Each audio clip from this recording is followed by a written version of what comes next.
এভারেস্টের চূড়ায়, এরপরে যে পতনটা ঘটছে একদম মানে 30,000 ফিট নিচে পড়ে গেছে। তো ওই পড়ার পর যে উঠে দাঁড়ানোর যে শক্তি, ওইটা আমি আইসিএল থেকে পেয়েছিলাম। দেখুন, এগুলো না অনেক কথা মার্কেটে আছে। তো আকরাম ভাইয়ের আমলে যে সাকসেস, এটা তো কেউ ম্যাচ করতে পারে না।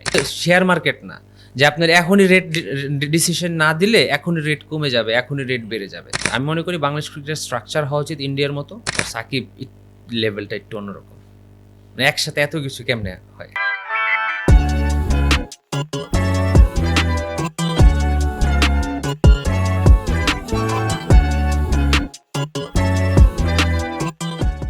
প্রিয় দর্শক, welcome back to deep mid wicket.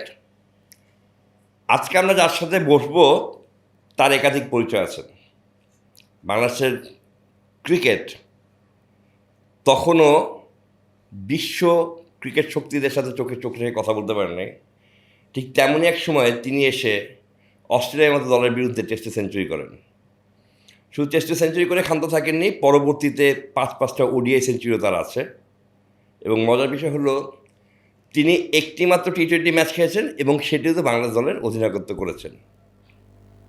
নামটা আপনাদের সবার কাছে মানে না বললেও আপনারা বুঝতে পারেন আমি কার কথা বলছি, শাহরিয়ার নাফিস। তবে এই পডকাস্টে শাহরিয়ার নাফিসের খেলোয়াড়ি জীবন, যেটা নিয়ে আমরা এর আগে ইতিমধ্যে অনেক জায়গায় অনেকভাবে শুনেছি, তার চেয়ে অন্য এক জীবন যেটাতে তিনি এখন অভ্যস্ত হয়েছেন বলা যায়, এবং বিভিন্ন অন্য একটা লাইফ, সেটা নিয়ে অনেক বেশি কথা বলবো। The man who is running the cricket operations. এবং শুরু করার আগে এটুকু বলে রাখি, তার আরও একটা বড় পরিচয় আছে, যেটা সে আজকে নিজে আমাদেরকে দিয়ে বলে আমি বিশ্বাস করি। ধন্যবাদ। নাজবে, প্রথমে জিজ্ঞেস করি মানে জাস্ট যে ইংলিশে একটা কথা আছে যে man proposes God disposes. When we are talking about this podcast, তার সাথে আমি একটা পডকাস্ট করবো, আপনি একটা জিনিস কিন্তু খুব স্পেসিফিক্যালি মেনশন করেছিলেন যে আতিফ ভাই, we won't talk about my coaching. You remember that? জি জি, না সেটা এটা আপনার সাথে হয়েছে। হ্যাঁ, প্রথম কথা হচ্ছে আতিফ ভাই এই প্রোগ্রামটা আসার আগে মানে I had to think few Times, কারণ অনেক সাংবাদিক ভাইয়েরা আছেন যারা অনেক সময় রাগ করেন এখন যে আপনাকে এখন পাই না, আপনি ইন্টারভিউ দেন না, কথা বলেন না। এখন আমি যেহেতু অফিসে কাজ করি, ক্রিকেট অপারেশনসে কাজ করি, বাংলাদেশ ক্রিকেট বোর্ডের একটা প্রোটোকল আছে যেখানে আমাদের মুখপাত্র হিসেবে কথা বলেন হয় আমার ডিপার্টমেন্টের চেয়ারম্যান অথবা সিইও বিসিবি। আবার ওনারা যখন কোনো সময় বলেন যে না, you attend the press conference, then আমি তখন যাই। তো আগে না অ্যাক্সেসটা অনেক সহজ ছিল। এখন হয় কি, আপনি যখনই আমি যাব কোনো জায়গায় কথা বলতে, বলবে যে বাংলাদেশ টিমের পারফরমেন্স এমন কেন হলো, অমন কেন হলো, বা খেলা সংক্রান্ত কথা আসবে। তো এই কারণে হচ্ছে কি যে অফিস ইনস্ট্রাকশনের কারণে I started avoiding all the interviews. এখন আমি একটা কথা বলি যে হ্যাঁ, আমি ইন্টারভিউ তখনই দিতে পারবো যখন কোনো একটা ব্যক্তিগত ব্যাপার নিয়ে কথা হবে, যে no Bangladesh cricket, no office. তো যখন আপনি বললেন যে না, it's about your life, then I decided. So আমি ডেফিনেটলি, অনেক সাংবাদিক ভাইরা দেখবেন, আমি তাদের কাছে ক্ষমা চেয়ে নিচ্ছি, but I will definitely attend their programme if the programme is personal. Okay, let's start with the personal thing. জি সেটা থেকে গতকালকে তানজিদ তামিম তার ফার্স্ট মিডেন টেস্ট সেঞ্চুরি করছেন, ওডিআই সেঞ্চুরি করছেন। জি, while in the course of his মানে press conference he mentioned that একজনের নাম না বললেই নয়, that is Shahriar Nafis. G. This is not the first and the only cricketer that you are coaching. If I am not wrong, আমি আপনার কাছে একবার একটা ইন্টারভিউ চাইছিলাম when you were coaching with Tamim Iqbal. জি আপনি বললেন তামিম রান করুক, তখন দিব আতিফ ভাই। জি জি। What you are so coaching is something that আপনি কিন্তু আড়ালে আবডালে মানে করেই থাকেন বেশ ইয়েতে। আমি চাচ্ছি যে, এবং মানে কোচ শাহরিয়ার নাফিস, মানে can you tell how about your journey as a coach? না দেখুন, 20 বছরের ক্যারিয়ার, তো খেলার পরে এই যে 20 বছরের যে এক্সপিরিয়েন্স, এইটা শেয়ার করার একটাই রাস্তা, সেটা প্লেয়িং এক্সপিরিয়েন্স, কোচিং। তো আমি যখন রিটায়ারমেন্টে যাই, রিটায়ারমেন্টের আগে যেটা হয়েছিল, আমার স্বাভাবিকভাবেই বাসায় আমরা যখন কথা বলছিলাম যে অপশন ছিল দুইটা, একটা হচ্ছে কি অ্যাডমিনিস্ট্রেশনে কাজ করা অথবা কোচিংয়ে আসা। তো বাংলাদেশ ক্রিকেট বোর্ড থেকে যখন আমার সাথে প্রথম যোগাযোগ করা হয়, তখন আসলে অফারটা এরকম আসে যে আমরা দুইটা পোস্টের কথা চিন্তা করছি, whether you become a selector or cricket অপারেশনসে আমাদের হয়তো লোক একজন লাগবে। তো এটা করতে করতে করতে করতে একটা সময় যেটা দেখা গেল যে সেটা হচ্ছে কি the opportunity came through cricket operations, এবং ওখানেই কাজ করা শুরু এবং ওখানেই আছে। তো এই যেহেতু কোচিং মাথায় ছিল আর কোচিং আসলে ফর্মালি জয়েন করা হয় নাই, বাট আই অলওয়েজ ফেল্ট এটা আমার রেসপন্সিবিলিটি, যেহেতু আমি আল্লাহর অশেষ রহমতে আল্লাহ আমাকে তৌফিক দিয়েছেন 20 বছর ক্রিকেট খেলা এবং বিভিন্ন টিমে খেলার এবং অনেক বড় বড় কোচের সাথে কাজ করার সুযোগ করে দিয়েছেন। আমি সবসময় চিন্তা করতাম যে আমি এই এক্সপিরিয়েন্সটা তো ইয়াংদের মধ্যে ছড়িয়ে দেওয়ার চেষ্টা করাটাই উচিত। তো তারপরে যেটা হলো, তারপরে যখন আমি এখানে কাজ করা শুরু করলাম তো দেখা গেল যে সপ্তাহে 6 দিন অফিস, ডেস্ক বাসা খেলা। তো তখন একটা ছোট্ট অপরচুনিটি আসে, সেটা তখন নাম ছিল শেখ জামাল ধানমন্ডি ক্রিকেট একাডেমি।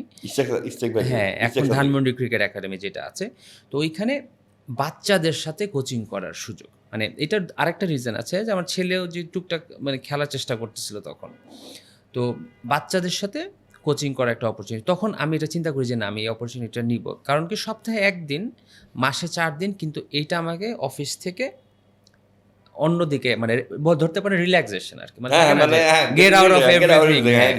তো ওইখান থেকেই কোচিং শুরু এবং ওইখানে শুরু করা, তারপরে ওইখানে বেশ কিছুদিন কাজ করার পরে আস্তে আস্তে আস্তে দেখা গেছে যে আমি বিপিএল এ কাজ করেছি।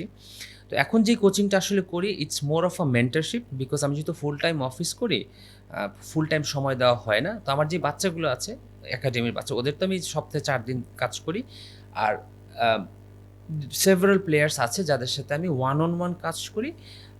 It's more of a mentorship, মানে তাদের সাথে কথা বলা, কারণ টেকনিক্যালি তো ন্যাশনাল এত বড় কোচিং প্যানেল আছে, তারা সারা বছরই কাজ করার চেষ্টা করে এবং ভালো কাজ করছে, কিন্তু থাকে না যে আমার কাছে একটা জিনিস মনে হয়, আমি একটা ছেলে মানুষ হিসেবে বলছি যে প্রত্যেকটা ছেলে মানুষের মনে হয় কিনা জানি না, আমার অনেক সময় এটা আমি ভাবি যে আমাদের ছেলে মানুষের কিন্তু দেখেন যখন খুব মন খারাপ লাগতেছে, এরকম সিচুয়েশনে কিন্তু আপনি যে কাউকে জড়ায় ধরে কান্না করবেন, এরকম কিন্তু মানুষ থাকে না, বিকজ ইটস মানে men's world is so hard, যেখানে আসলে দিস নো ওয়ান।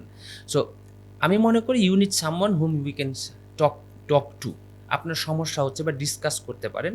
তো সিমিলারলি প্লেয়াররা ইন্টারন্যাশনাল প্লেয়াররা বা ক্রিকেটাররা অনেক হাই ইন্টেন্সিটি একটা গেম খেলে, which is very much demanding, এবং এখানে অনেক মেন্টাল স্ট্রেস থাকে, তো এবং সারা বছর পারফরমেন্সের প্রেশার থাকে।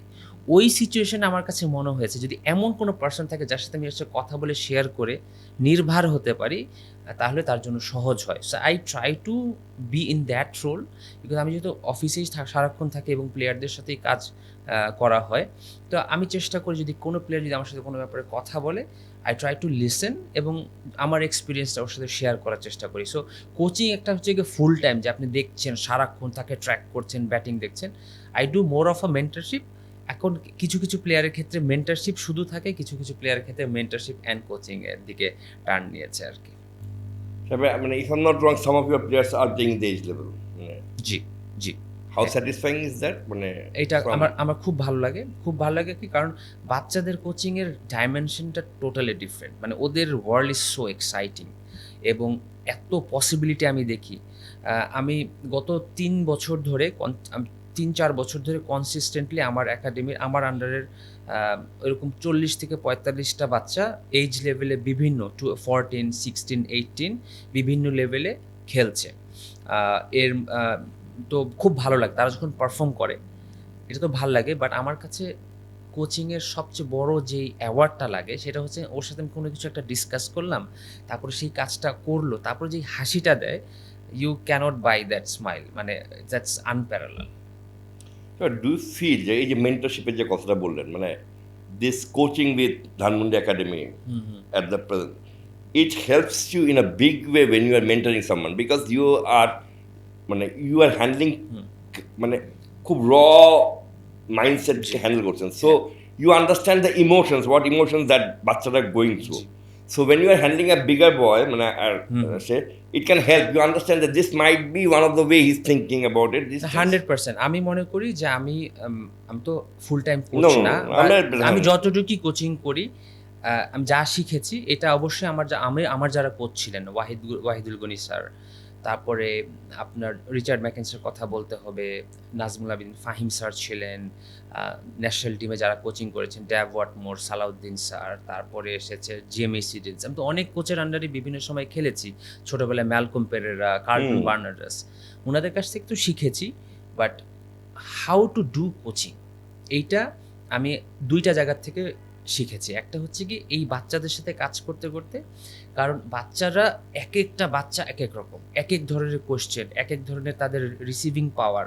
কাউকে জোরে বকা দিলে সে শোনে, কাউকে আবার বকা দিলে সে করবে না, তাকে মাথায় হাত বুলাতে হবে। একটা গল্প হয়তো অফ এয়ারে করছিলাম যে আমি যখন একাডেমিতে কোচিং শুরু করলাম দেখলাম যে আমার যারা জুনিয়র কোচেস দেখি কিছু কিছু বাচ্চাকে বকে, আবার কিছু কিছু বাচ্চাকে মাথায় হাত ধরে বলে। আমি না তো খুব অবাক হতাম যে এতটুক বাচ্চাকে বকার দরকার কি? তখন ও বলতো কি যে, "নাফিস ভাই আপনি আস্তে, আস্তে বুঝবেন।"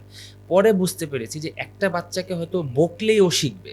আবার কোনো বাচ্চাকে মাথায় হাত বোলালে শিখবে। তো এই যে পারসন টু পারসন যে ডিফারেন্স হয়, এই জিনিসটা শিখে এদের সাথে কাজ করে আসলে আমি শিখেছি যে মানে শিখেছি না, শিখছি যে হাউ টু ডিল উইথ আরো ম্যাচিউর প্লেয়ার্স। কারণ একেকটা প্লেয়ারের একেক ধরনের মানসিকতা। কেউ খুব সহজে বোঝে, কেউ অনেক কষ্ট করে বোঝে। সো এইটা আমাকে এখন হেল্প করছে, not only coaching, to understand people. মানে আর সেকেন্ড যেই ফেজটা যেটা বললাম মিস করে গেছি, রিসেন্টলি বাংলাদেশ ক্রিকেট বোর্ড দুইটা খুব ম্যাসিভ আকারের দুইটা প্রোগ্রাম করেছে। একটা লেভেল 3 কোচিং প্রোগ্রাম যেটা আমরা রস্টানের আন্ডারে করেছি। আরেকটা হাই ইন্টেন্সিটি প্রোগ্রাম ছিল যেটা কোচের মতোই ছিল, মানে ইউ আর এডুকেটেড। না, আরেকটা ছিল রান স্কোরিং ওয়ার্কশপ যেখানে অ্যাশলে রস অ্যান্ড ডক্টর ইয়ান রেনশো এসেছিল। আমি যেহেতু বাংলাদেশ ক্রিকেট বোর্ডের তরফ থেকে আমি ওই পুরো প্রোগ্রাম দুইটাই অর্গানাইজ করেছি। I was kind of a co-organiser এবং কিছু ক্ষেত্রে কো-প্রেজেন্টার ঠিক না, বাট প্রো ইনস্ট্রাক্টরের মতোই ছিলাম আরকি, which help me to understand coaching more. Mentoring, মানে এই যে যখন তানজিদ নাম, let's talk about Tanzid now, let's talk about he scored a century, he was not scoring, মানে he was scoring runs but not getting into that zone, মানে triple. মানে what kind of a role a mentor plays, যে ধর কালকে তার press conference একটা face ছিল, problem আপনি কোনো এক সময় হয়তো এই ধরনের কথা বলছেন যে দেওয়ার টাইমস একটা 2-3-4 ওভার যেখানে খুব ট্রিকি ছিল, শাইন শাহ আফ্রিদি এবং হাইস রক ওয়াজ মানে বলটাকে একটু রিভার্স করেছিল। এবং ইউজুয়ালি তানজিদ কিন্তু এরকম টাইমে কিন্তু একটা স্রোতে খেলে ফেলতো। ইয়েস্টারডে হি মানে কার্ভড হিজ টেম্পটেশন দেখে, তারপর আবার again he recycle. These are the things that you work on, is it? মানে তানজিদ আসলে ব্যাটিং এর কি মনে হয়? ও গতকালকে যেই কথাটা বলেছে ও খুব যথার্থই বলেছে যে আমার সাথে কথা বলে। So I am kind of a listener who listens to a lot of staff যখনই সময় হয়, এবং দুই একটা টেকনিক্যাল অ্যাডজাস্টমেন্ট হতে জাস্ট সাজেস্ট করি আর কি। ও যেহেতু গতকালকে ইনিংসটাকে কিরকম ভাবে দেখবেন? গতকালকে he played a brilliant innings. প্রথম কথা হচ্ছে কি, আমরা কোনো জিনিসে যদি ভুল বের করতে চাই, আমি অনেক কিছু ভুল বের করতে পারবো। But let's comes to the positive. এটা ওর ফার্স্ট ওয়ানডে 100। ও এটাকে 24টা ওয়ানডে খেলেছে। ওর অ্যাভারেজ ছিল 24, হুইচ ওর যে ট্যালেন্ট আছে ওইটাকে আসলে রিপ্লিকেট করে না। এবং আমরা আসলে এই ব্যাপারটা নিয়ে বেশ কিছুদিন কথা বলেছি যে গত বছর থেকে শুরু হয়েছে কথাটা, যে ওর যে টেকনিক আছে he should be in the ODI squad regularly, but ও পারফরমেন্স ভালো করতে পারছিল না। সৌম্য বেটার করছিল, সাইফ বেটার করছিল। সো আমরা এইটা নিয়ে তখন বেশ অনেকবারই ডিসকাশন হয়েছে যে how to approach this situation. So he came to an agreement যে না, এখন আমি টি-20 ভালো খেলছি, লেটস ফোকাস অন টি-20s। এবং যখন আমার কোনো সময় যদি আমার ওডিআইতে অপরচুনিটি আসে, I try two score consistently. আমার কাছে একটা জিনিস মনে হয় আতিফ ভাই, এটা আমি আমার প্লেয়িং ক্যারিয়ারে মেনটেন করার চেষ্টা করেছি। ইট ডাজন্ট ম্যাটার আপনি কত brilliant player, as long as you are not consistent. আপনি যদি কনসিস্টেন্সি মেনটেন না করতে পারেন, তাহলে আসলে ওই পারফরমেন্সটা টিমের কোনো কাজেই আসে না। এখন আপনি একটা টিমের পার্ট, আপনি চিন্তা করছেন একটা ব্যাটসম্যান ও 10 ম্যাচে 100 মারবে, বাকি 9 ম্যাচের কোনো খবর থাকবে না, ওই প্লেয়ারকে নিয়ে আপনি প্ল্যান করতে পারবেন না।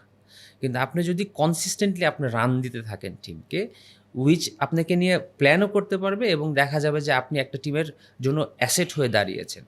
সো আমি এটাতে বিশ্বাস করি যে কোনো কাজে কনসিস্টেন্সি ইজ দ্য কি। কনসিস্টেন্সি মানে ডিসিপ্লিন মেনটেন করা। মানে I am a big believer of discipline rather than motivation. কারণ মোটিভেশন রেডবুলের মতো, খাবেন, হাই হবেন, লাফালাফি করবেন, তারপরে ধাপ করে পড়ে যাবেন। বাট ডিসিপ্লিন হচ্ছে কি কনসিস্টেন্টলি মেনটেন করার কঠিন কাজ, রেগুলার করা, যেটা মুশফিক করে।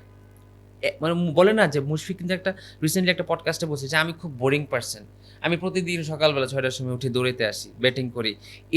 আমি আম্মা big believer of that. So যখন ওর সাথে এই ব্যাপারটা নিয়ে কথা হচ্ছিল তখন আমরা এটা বলেছিলাম যে আমরা যখন সুযোগ পাবো নেক্সট, ওডিআইতে হ্যাঁ ওডিআইতে, যে উই উইল কিপ ফোকাস, যে আমি রান তো করবই, you are going to score anyway because you are that good player, but এইটা যাতে মাথায় থাকে এক। আর 2 নাম্বার, কিছু কিছুতে আলাপ আলোচনা হয়েছে যেটা লেটস মানে কিপ ইট সিক্রেট, কারণ সবসময় but do you think that মানে pattern wise he adjusted with the ODI pattern getting into it? হ্যাঁ হ্যাঁ, এই অ্যাডজাস্টমেন্টটা নিয়ে অনেক আলাপ হয়েছে ওর সাথে, আমরা কিভাবে T20-তে এত ভালো খেলছে, আমরা ওয়ান ডেতে গিয়ে কিভাবে অ্যাডজাস্ট করতে পারি, এইগুলো নিয়ে প্রচুর, মানে he use to talk, I use to listen and then we use to discuss. মানে মাঠের কোচিং খুব একটা বেশি হয় না, অল্প হয়, বাট এইটার কথা হয় অনেক। যেমন ধরেন ব্যাটিং যদি আধা ঘন্টা হয়, কথা হয় আধা ঘন্টা। তো এইটা নিয়ে আমরা উই অ্যাপ্রোচড, এবং আলহামদুলিল্লাহ এই সিরিজটাতে উই হ্যাভ সিন যে ওই জায়গাগুলোতে সে ভালো অ্যাডাপ্ট করেছে। আপনার কথাগুলো আমার যা মনে হচ্ছে মানে ইয়োর রোল, মানে your coaching role in the মানে উইথ দ্য বিগার বয়েজ মানে is more or less like Paddy Upton. না, প্যাডি আপটন তো আসলে সাইকোলজিস্ট। হি ওয়াজ অলসো মানে just giving in the mentoring যে আচ্ছা you will fail, you have lesser chance of failing if you follow this. না, আমি ওটা আসলে বলবো না। Paddy Upton is qualified psychologist, ঠিক আছে, তারপর সে এক ধরনের। আমি আসলে হচ্ছে কি, আমি এক্সপিরিয়েন্স শেয়ার করি ভাই। মানে আমি যেহেতু আল্লাহ আমাকে সেই সুযোগ দিয়েছে ইন্টারন্যাশনাল ক্রিকেট খেলার, ওই আসলে ওইখানে কেমন লাগে আমি ফিল করতে, এবং আমার ক্যারিয়ার, মানে আমার ক্যারিয়ার তো অনেক আপস অ্যান্ড ডাউনস ছিল, এবং অনেক মেন্টাল স্ট্রেস, অনেক ডিফিকাল্ট ফেস দিয়ে গিয়েছি। So at least I have experienced যে আসলে কেমন লাগে। তো ওইটাই শেয়ার করার চেষ্টা করা। আবার অনেক সাকসেসও আছে, ধরুন ডোমেস্টিকে আমার পারফরমেন্স আলহামদুলিল্লাহ অনেক কনসিস্টেন্ট ছিল। ন্যাশনাল টিমে আমি যতদিন খেলেছি কনসিস্টেন্সি পারফর্ম করেছি। সো এই এক্সপিরিয়েন্সগুলোই শেয়ার করা। So I try to listen to them, এবং এইটার ক্রিকেটিং সলিউশনগুলো কি, প্যাডি আপটন হচ্ছে কি মোর of a psychological solution, we work on মানে ক্রিকেটিং সলিউশন, আসলে কীভাবে এই জিনিসটা আমি অ্যাপ্রোচ করব। কিছু কিছু প্লেয়ারের ক্ষেত্রে মোর অফ আ টেকনিক্যাল কাজ করা হয়, যাদের যেমন আমি বলি এখন যেই ন্যাশনাল টিমের প্লেয়াররা আছে দে আর ভেরি স্কিলফুল। মানে আমার তো অবাক লাগে আর কি, মানে কি, মানে ধরুন তানজিদ তামিমের লাস্ট ইনিংসের কথা চিন্তা করেন, হি স্কোরড 7 সিক্সেস। আমার টোটাল ইন্টারন্যাশনালি মনে 7-6 আছে। আমি 6 মারা শিখছি আমার ক্যারিয়ার একদম লাস্টে গিয়ে। আমরা যখন ছোটবেলায় খেলা শিখেছিলাম তখন হচ্ছে কি, আমরা উপরে নেটে ডাইরেক্ট মারলে আমাদের নেট থেকে বের করে দিত। সো ক্রিকেট তো ইভলভ হয়, সো এফোর্টলেসলি ও 6 মারতে পারে। তো ওরা গিফটেড, ও সাইফ হাসান, আপনার লিটন দাস, তৌহিদ হৃদয়, ইভেন শামীম পাটোয়ারি, জাকির আলী, অনেক they are so gifted. Afif is, I am very happy for him যে আলহামদুলিল্লাহ হি কেম ব্যাক। মানে ও ফ্যান্টাস্টিক প্লেয়ার। মানে ন্যাশনাল টিমে যারাই খেলছে ভাই, একটা বলতে পারেন যে পারফর্ম আজকে করে নাই বা কালকে করে নাই, বাট সবাই সো টেকনিক্যালি গিফটেড, এফোর্টলেসলি মারে, ইজি টু মানে মানে সুদিং ইন ইউর আইস, সব কিছু ওদের তো সেটা আছে।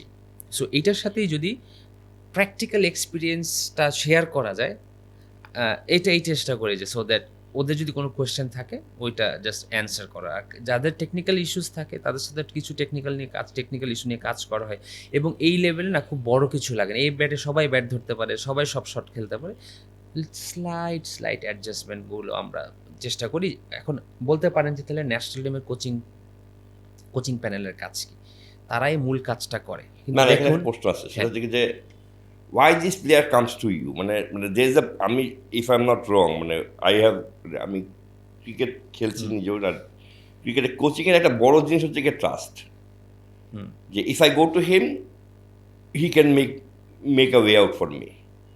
A lot of coaches in the national team ব্যাপারটা কিন্তু এরকমও না, মানে এমন না যে ন্যাশনাল টিমের প্লেয়ারদের কোচিং হচ্ছে না এটাই বলতেছি না, বা ন্যাশনাল কোচেসরা খারাপ এটাও আমি বলতেছি না, but you have gained trust among them. I have spoken with players who are working with you. না, এটা হতে পারে এক। 2 নাম্বার আরেকটা জিনিস কি, প্রত্যেকটা মানুষের না একটা নিজস্ব জিনিস লাগে।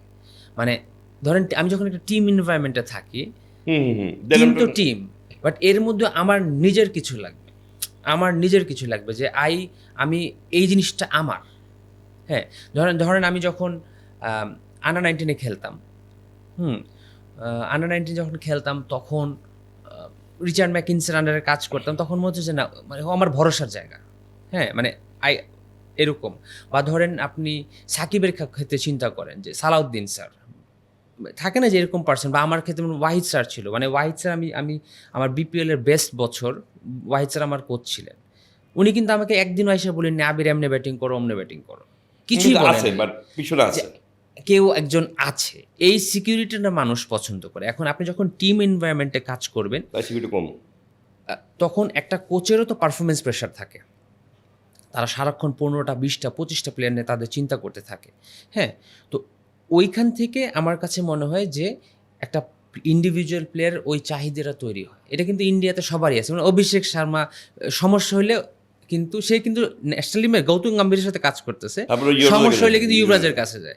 সচিন টেন্ডুলকার যখন কাজ করছে কিন্তু প্রবলেম হলে কিন্তু আচার্যের কাছে যাইতো। তো এই প্রত্যেকটা মানুষের একটা জায়গা থাকে।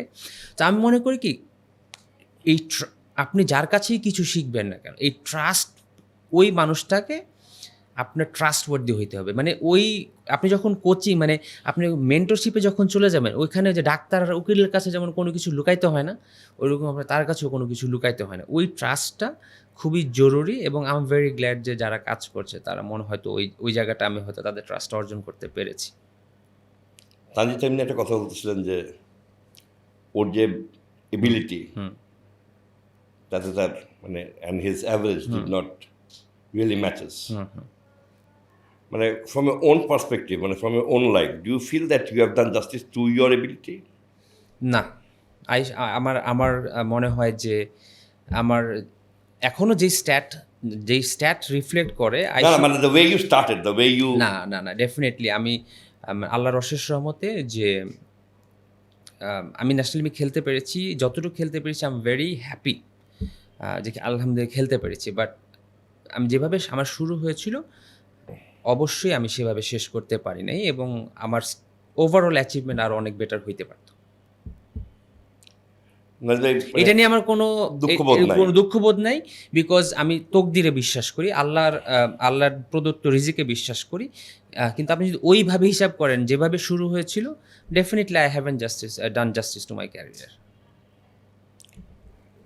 মানে এই যে বললেন আল্লাহর মধ্যে খেলছি বা মানে ডু ইউ ফিল দ্যাট, মানে ফ্রম আ কোচিং, আমি একটু এই জায়গাটা আছি যে you understand what rejection is all about, because the way you have been rejected in your own life, যে what goes through a mind. হ্যাঁ, মানে কঠিন সময় কাকে বলে, এইটা মানে তকদির আপনার ঠিক আছে, আপনি করেন না, ঠিক আছে, বাট কিন্তু there are times when you didn't feel that you are deprived 100% as a cricketer. হ্যাঁ, মানে ধরেন কি হয়েছে যে অ্যাজ আ প্লেয়ার আমি মনে করেছি যে আমার সুযোগ আরও অনেক বেশি পাওয়া উচিত ছিল। I had all the records behind me.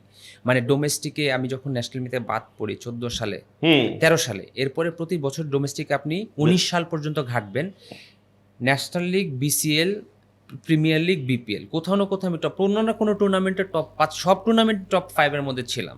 I have score thousands, specially in 2015 আমি সারা ওয়ার্ল্ডে I was the third highest first class run scorer. মানে রান ছিল, বাট ওই ওরকম সুযোগটা আসে নাই।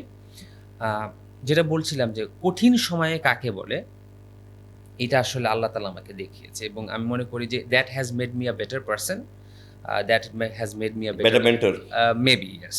কারণ আপনার হয় কি যে আপনি যখন একদম সবসময় টপে থাকবেন না, আপনি স্ট্রাগলটা বুঝবেন না, এবং কোনো কিছু শিখতে হইলে স্ট্রাগলটা বোঝা জরুরি, এবং ওই স্ট্রাগলটা বুঝলে আপনি বুঝতে পারবেন আসলে কেন মানুষ স্ট্রাগল করে। সো ওইখানে ওই যে দেখবেন যে যারা টিচার হয়, তারা অবশ্যই ব্রিলিয়ান্ট স্টুডেন্ট, রেজাল্ট তো লাগে, মানে ভালো রেজাল্ট লাগে, বাট সবাই কিন্তু আর টিচার হয় না। ওই যার স্ট্রাগল যত বেশি, সে তত বেটার টিচার হইতে পারে। Do you regret going to the ICL? না, আমি এইটা ফ্রম 2008 টু টিল টুডে আমি বিশ্বাস করি যে আমি যেই ডিসিশনটা যখনই নিয়েছি, আমি অনেক ভেবে চিনতে, ইমোশনালি নিয়ে নেই, পারপাসফুলি নিয়েছিলাম। এবং আইসিইউতে যাওয়ার পেছনে একদম খুব ছোট, এটা নিয়ে অনেক কথা হয়েছে, একদম ছোট্ট এক লাইনে যেটা বলতে চাই, I was being very much deprive in the national team. হ্যাঁ, হচ্ছিলাম। So I wanted the platform যেখানে আমি নিজের কাছে এবং মানুষের কাছে প্রুভ করতে পারতাম যে না, ইটস ইন্টারন্যাশনাল প্ল্যাটফর্ম যেখানে আমি রান করলে আবার আমি বলতে পারি না আমি তো এখানেও রান করছি, so why shouldn't get an opportunity. তো এই কারণে আইসিএলে যাওয়া। এখন অনেকে বলে যে টাকার জন্য গিয়েছিলাম। I never got the money which I was promise, number one, and I never got the money যেটা আমার ওই সিজনের জন্য পাওয়ার কথা ছিল। But what I got my respect back. মানুষ বলা শুরু করেছিল না শাহরিন হাফিজ তো ভালো খেলেও নেয় না কেন। এবং after coming back from ICL I played 4 years of international cricket, যেখানে আমার অনেকগুলো ভালো ভালো মানে ইনিংস রয়েছে। So it was kind of blessing in disguise, মানে অ্যাজ ফার আমার জন্য I got my confidence back. Atif ভাই, এইটা না কেউ না বলতে পারবে না।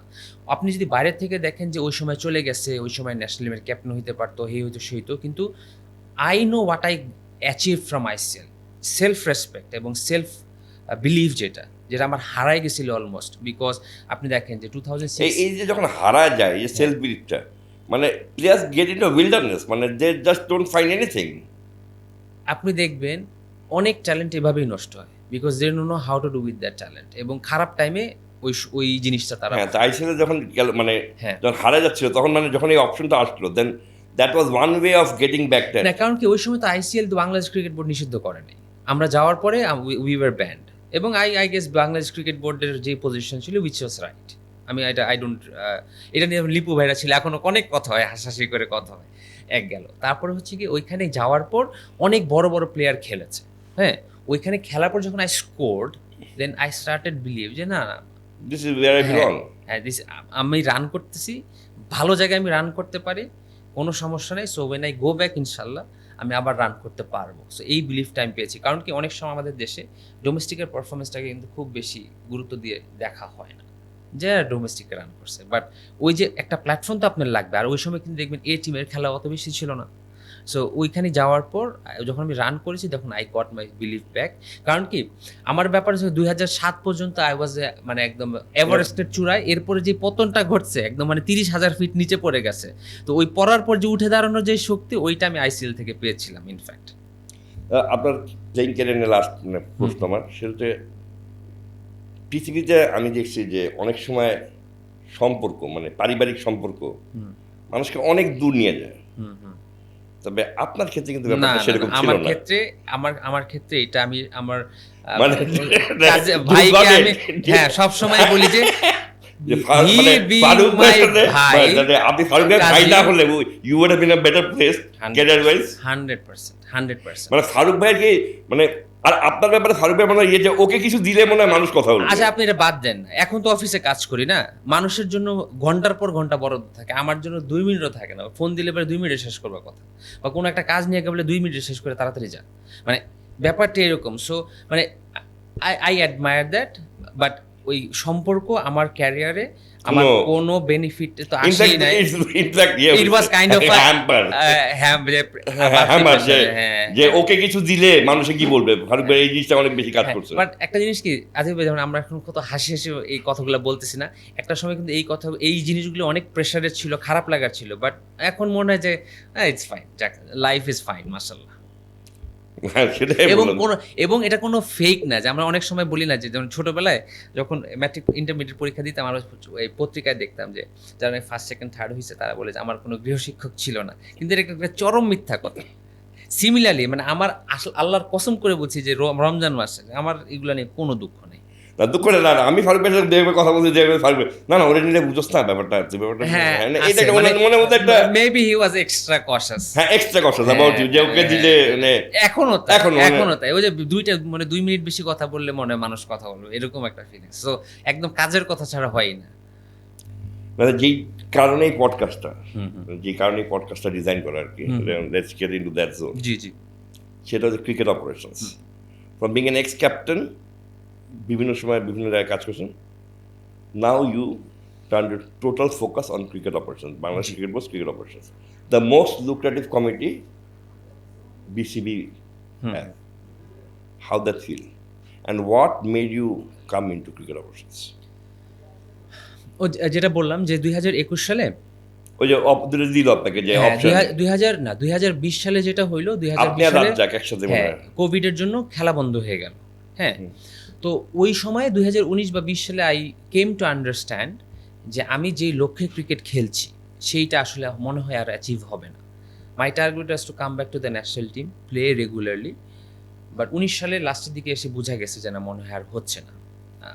19 সালে আমার বয়স 34 আই গেস, যে মনে হয় আর হবে না, এরকম একটা ফিলিং আসলো।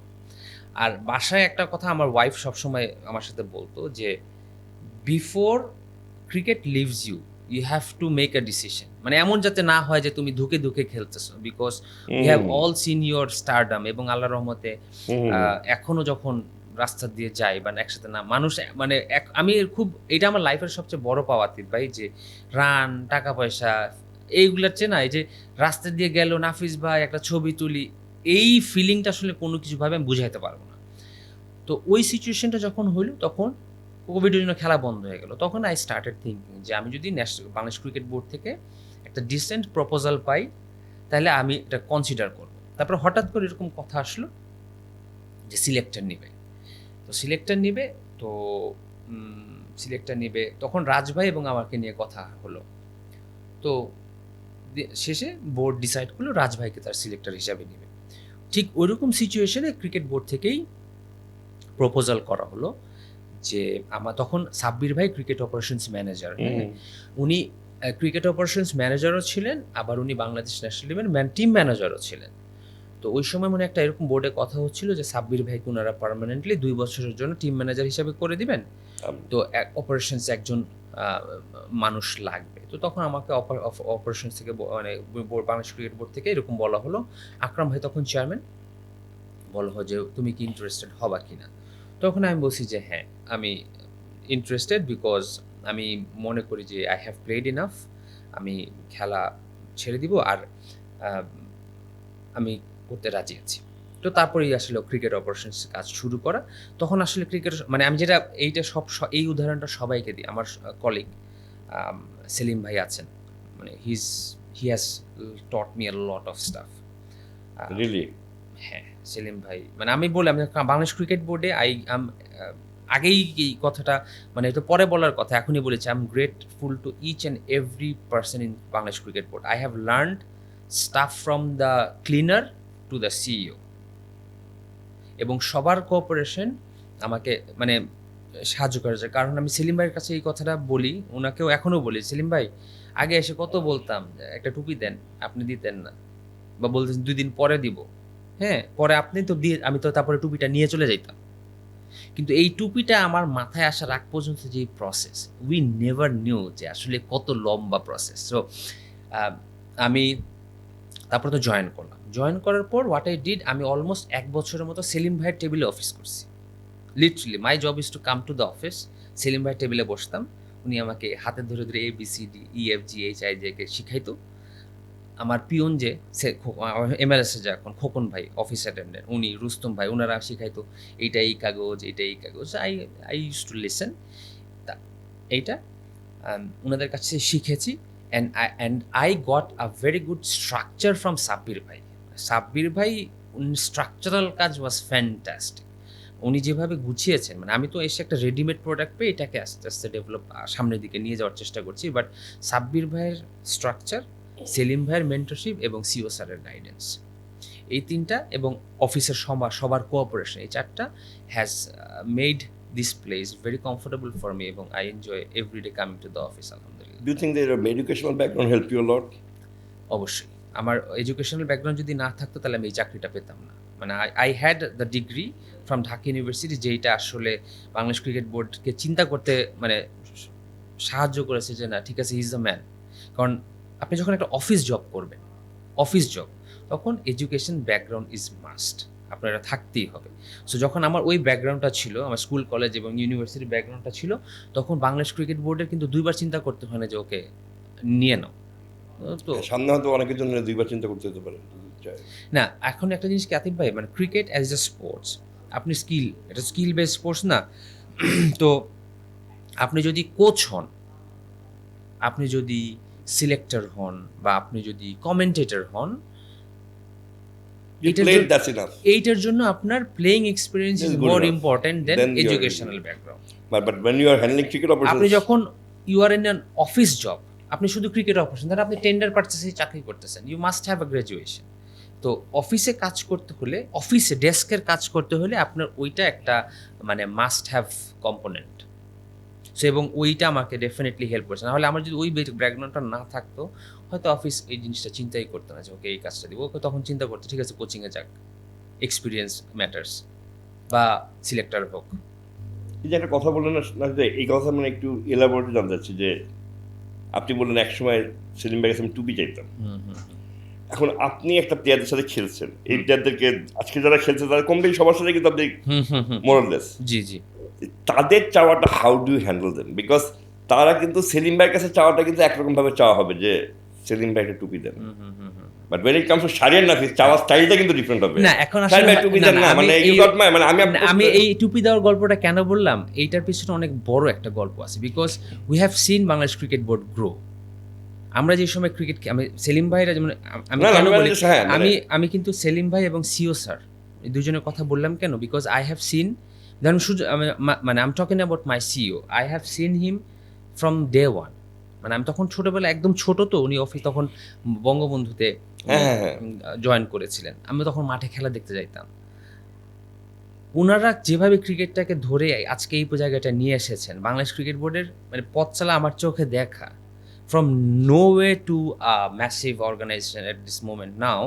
ওনারা প্রত্যেকটা কাজ কষ্ট করে করে করে করে করে যেমন শিখেছেন। যেমন ভিসা যখন আমরা করি, তখন আমরা করি কি অ্যাডমিনে ডিটেলস দিয়ে দিই, অ্যাডমিনকে বলি ভিসা করে ফেলেন। বাট এই যে সিও স্যার বা সেলিম ভাই, মান্নান ভাই, এরা তো অনেক পুরনো এমপ্লয়ি, ওনারা নিজে সব কাজ করতেন। হ্যাঁ, তো এই কথা বললাম যে আই হ্যাভ ওনাদের স্ট্রাগলটা ডিফারেন্ট ছিল। হ্যাঁ, আমি প্রসেসের কথা বললাম, বাট এখন যেটা সুবিধা হয়েছে, I understand the office process as well. এখন আমাদের there is a very good team, very good team. কেন আমি বলি যে আমি হচ্ছে কি অপারেশনসের ইনচার্জ এখন, আমার সাথে সেলিম ভাই কাজ করে, নাফিস Iqbal অপারেশনসের part, but he works as a team manager. So he has a better understanding of the dressing room. তো ও ওই জায়গাটা দেখে, প্লেয়ারদের হ্যান্ডেল করে, প্লেয়ারদের কী প্রয়োজন সে আমাকে জানায়। এখন I know the office process more than him. So এই যে একটা সুন্দর চেইন অফ কমান্ড, এইটা খুব সুন্দর রান করছে। এবং সেলিম ভাই is there as a mentor. আমি each and every decision I discuss with him and উনি আমাকে হেল্প করেন। সো এই জিনিসটা খুব সুন্দর প্রসেসে কাজ চলছে। তো এখন আমরা যেহেতু প্লেয়ার ছিলাম, আই নো একটা প্লেয়ার কী চায়। ধরেন আমি গতকালকে একটা এক্সাম্পল দিই, ধরেন তাসকিন বা শান্ত বা ওরা কি কম টাকা ইনকাম করে? না তো, ওদের মাশাআল্লাহ খুব ভালো টাকা ইনকাম করে।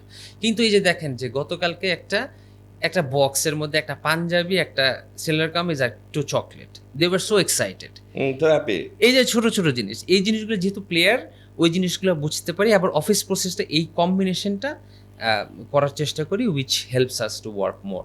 এবং ধরেন একটা যে টুপির কথা যেটা বললাম, যে একটা টুপি ধরেন আমি যদি হইতে আমার রিকুইজিশন দেওয়া লাগে, টেন্ডারে যায়, ওরা টেন্ডার কল করে, ট্রাই পার্টি কোটেশনের মধ্যে যে জিতে সে পায় কাজ। পাওয়ার পর আমরা আবার মানে আমরা স্পেসিফিকেশন দিই, সে বানায়, স্টোরে আসে, স্টোরে থেকে আমি আবার মানে ইস্যু দিয়ে আমি স্টোর থেকে নিয়ে এসে আমি আবার প্লেয়ারকে দিচ্ছি। এখানে কিন্তু কাজ শেষ নাই। ওই যেই লোকটা আমাকে টুপিটা সাপ্লাই দিল, ওর বিল পাওয়ার জন্য আবার এটা আমার এনশিওর করতে হয় যে আমি এটা ওকে দিছি। সো আমার ডিস্ট্রিবিউশন লিস্ট বানাইতে হয়, এটা আবার টেন্ডারে যায়। তখন মানে এই যে লম্বা প্রসেসটা, এই জন্যে বললাম যে অফিসের পার্ট একটা, প্লেয়ার পার্ট একটা। যেহেতু আমি আগে খেলছি, এই জিনিসটা কম্বাইন করার সুবিধা হয়েছে। তবে আমি একটা জিনিস মনে করি, বাংলাদেশ ক্রিকেট বোর্ডে একটা ক্লিনার থেকে শুরু করে প্রেসিডেন্ট পর্যন্ত উনি যদি ক্রিকেটিং ব্রেন দিয়ে চিন্তা না করেন, তাহলে কাজ করা খুব ডিফিকাল্ট হয়ে যায়।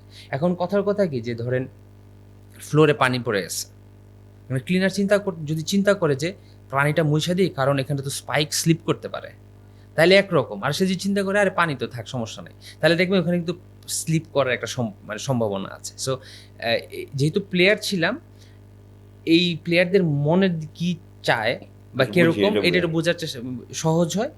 আর অফিসের দুইটা মিলে একসাথে কাজ করার চেষ্টা করি। টুপি কথাটা একটু আরেকটা আছে, যে এই যে টুপিটা আর কি jersey, national team jersey, Sentu ভাই মনে বেশিরভাগ সময় বানানো, আপনার একটা বিরাট প্রসেস দিয়ে জার্সিটা বানানো। হ্যাঁ হ্যাঁ, আল্লাহর রহমতে এই টুর্নামেন্টের জার্সি ছাড়া আর কোনো জার্সিতে খুঁত পাওয়া যায় না এমন হয় না। মানে খুঁত কিন্তু আসেই। মানে হ্যাঁ। আপনারা কিন্তু you tried your level best, আপনারা বিভিন্ন ডিজাইন নেন, হ্যান হ্যাঁ, করেন, হ্যাঁ, ত্যান হ্যাঁ। করেন, তারপরে you tried your, but then you get একটা বিগ প্রসেস, জার্সিটা এইভাবে বানাবো, এইটা এই লোগোটা এই জায়গায় বসবে, এই জায়গায়, and eventually after doing all this things you are at the receiving end from the social media. You have witnessed it long time. মানে how does that feel? মানে the whole জার্নি, যে জার্সি জার্নি, কারণ আমি নিজে যতদূর জানি, মানে যেহেতু আপনাদের না। যা জার্সি দেয় তার সাথে আমার সম্পর্ক না, ভালো, প্রথম যে আপনি কথা খুব খুঁতখুঁতা মানুষ না, আছেন। প্রথম কথা হচ্ছে গিয়ে স্পোর্টস একটা মোটামুটি মানে বাংলাদেশ মানে ন্যাশনাল টিমের জার্সি প্রডিউস করার জন্য হ্যাঁ, produce, ম্যানুফ্যাকচারের হ্যাঁ, জন্য বাংলাদেশ ক্রিকেট বোর্ডের সাথে তার একটা 3 বছর মেয়াদী চুক্তি আছে। এটা কি সে নিজে ডিজাইনটাও সে করে? না, আচ্ছা, এটা একটু ক্লিয়ার করুন। না, না, না, উনি করেন। আচ্ছা, উনি ম্যানুফ্যাকচারার, ওনার কাজ জার্সি ম্যানুফ্যাকচার করে দেওয়া। আমরা বাংলাদেশ ক্রিকেট বোর্ড যেভাবে অর্ডার দিবে সেভাবে তারা এটা করে দেয়। এখন একটা জিনিস স্পোর্টসের একটা সবচেয়ে বড় যে সুবিধা রয়েছে, ওভার দি ইয়ার্স কাজ করতে করতে এখন তারা জানে কোন প্লেয়ারের চাহিদা কী। আমি আপনাকে এমন একটা এক্সাম্পল দিই। ধরেন সোহান, তার জার্সি সাইজ এক্সেল, কিন্তু ও পরে হচ্ছে গিয়ে আপনি একটু ব্যাগ স্টাইলে। আবার তাসকিন, ওর L1 টাইট। এই যে এই অ্যাডজাস্টমেন্টগুলো, এই কথাগুলো কেন বলছি, এই যে এই ছোট ছোট জিনিসগুলো খুব ম্যাটার করে। অনেকে মানে আমি এইটুকু শুনছি যে এখানে কি একটা স্টিচ দিছে, বোলার বলছে ভাই ভালো লাগতেছে না। না, না, না, অনেক কিছু ম্যাটার করে। আপনার কারো, যেমন আমি টাকনার উপর প্যান্ট পরতাম, মুশফিক একটু খাটো পরে, হ্যাঁ, কারো হচ্ছে গিয়ে জার্সি এল কিন্তু মানে ট্রাউজার এল কিন্তু বডি এক্সেল। এই যে অ্যাডজাস্টমেন্টগুলো, এইটা ওভার দি ইয়ার্স ওনারা কাজ করতে করতে দে হ্যাভ আন্ডারস্টুড। তারা খুব ভালো কাজ করে, এবং সেন্টিভে অ্যাট দিস মোমেন্ট ওনার they have a very good team, যারা দে আর ভেরি এক্সপার্ট, খুবই ভালো। আচ্ছা, তো এই হচ্ছে গিয়ে সিচুয়েশন। ডিজাইন যে জিনিসটা, ডিজাইন এইটা কিন্তু স্পোর্টস না, এটা বাংলাদেশ ক্রিকেট বোর্ডের ডিজাইন। এখন এটাতে আপনাদের ইনপুটটা কি থাকে? এইটা মানে আমি জার্সিটা বানাচ্ছি ন্যাশনাল টিমের, মানে হোয়াট ইজ ইয়োর ইনপুট? মানে অ্যাট দিস মোমেন্ট বাংলাদেশ, মানে ধরুন আপনার যখন আপনি জাস্ট ফর নোয়িং, আমি জানতে চাচ্ছি যে যখন আপনি নেক্সট ওয়ার্ল্ড কাপের জার্সিটা বানাবেন, তখন কি প্রিভিয়াস 5টা ওয়ার্ল্ড কাপের জার্সি আপনাদের সামনে থাকবে? মানে ইউল সি দোজ ডিজাইনস। না, ওগুলো তো চোখের মধ্যে থাকে। মানে এখন মানে honestly speaking, we are very grateful to Bangladesh cricket board and the chairman, যে ওনারা এই জার্সির ডিজাইনের দায়িত্ব সব আমাদের উপর ছেড়ে দিয়েছে। সো বাংলাদেশ টিমের এই যে রিসেন্ট পাস্টে আপনার দেখবেন যে গত 1-1.5-2 বছর ধরে ডিজাইন নিয়ে কিন্তু, মানে জার্সির ডিজাইন নিয়ে কিন্তু কোনো কমপ্লেন নেই, বরং we are getting more of a positive feedback from social media. A major part is done by Nafees Iqbal Khan, team manager, because ও এই জিনিসগুলো নিয়ে প্রথম ওর সাথে আমার অনেক লাগতো মানে কি, মানে মারপিট না, হ্যাঁ, লাগতো মানে কি, এভরি স্মল ডিটেইল ম্যাটার্স। মানে ধরেন টাইমলি প্লেয়ার একটা জার্সি পাওয়া, জার্সিটা সুন্দর না, হওয়া। অনেক সময় কিন্তু আমি দেখছি যে একজন যাচ্ছে, আপনি কি যাচ্ছেন নাকি, এটা নিয়ে যান, এই একটা নিয়ে যান, এরকম হয়েছে। আপনার সময় কম হয়েছে। আমরা এখন মানে এই যে এই ব্যাপারগুলো খুব ডিটেইল ভাবে মেনটেন করার চেষ্টা করি। তো জার্সি সুন্দর হওয়াটা ম্যাটার্স, ঠিক আছে? তো এখন, এবং Nafees Iqbal takes a lot of passion এই ব্যাপারে। So he works with the designers, design করে, কয়েকটা করে, তারপরে আমরা অফিসে দেখাই, এবং এখন সুন্দরই হচ্ছে, এবং players have lot of trust on him, এবং এই প্রসেসে আমরা যুক্ত থাকি। কিছু কিছু ক্ষেত্রে আপনার যেটা হয় যে আগে বিভিন্ন ডিজাইনের মাধ্যমে করা হয়েছে, বাট এখন দেয়ার আর সাম ডিজাইনার্স যাদের সাথে আমরা ইন্টারনালি কাজ করি, নাফিস ইকবাল মূলত কাজ করে। আর এখন আমরা যেটা করতে হবে, সিস্টেম লসটা অনেক কমে এনেছি। হ্যাঁ, আমরা এখন দেখবেন যে একটা জার্সি ওয়ানডে হোক, T20 হোক, টেস্ট হোক, প্র্যাকটিস হোক, 1 বছর আমরা কন্টিনিউ করি, সো দ্যাট এটার একটা ওনারশিপ হয়, যে দর্শকরা যাতে বলতে পারে যে না, ইটস মাই জার্সি। প্রতি সিরিজে যদি জার্সি চেঞ্জ হয় না, তখন দেখা যায় যে এবার যে কালারটা ইউজ করলেন, এটা কি দিস উইল গো বেগুনিটা আর কি, এই বেগুনি যেটা প্র্যাকটিস জার্সি, এই গত বছর থেকে এটা আমরা শুরু করেছি। 1 বছরের প্র্যাকটিস জার্সি 1 বছর পুরোটা কন্টিনিউ হবে, so that the fans will get more ownership of the jersey, যে না, ইটস মাই জার্সি। তো ওয়ান ডে যেটা এবার হয়েছে, এইটা পুরাটা কন্টিনিউ করবে। সামনে T20 জার্সিটা আসবে, ওইটা পুরাটা বছর কন্টিনিউ করবে। টেস্ট জার্সি পুরাটা বছর কন্টিনিউ করবে। আবার গিয়ে আগামী বছর ফেব্রুয়ারি থেকে will have a new design.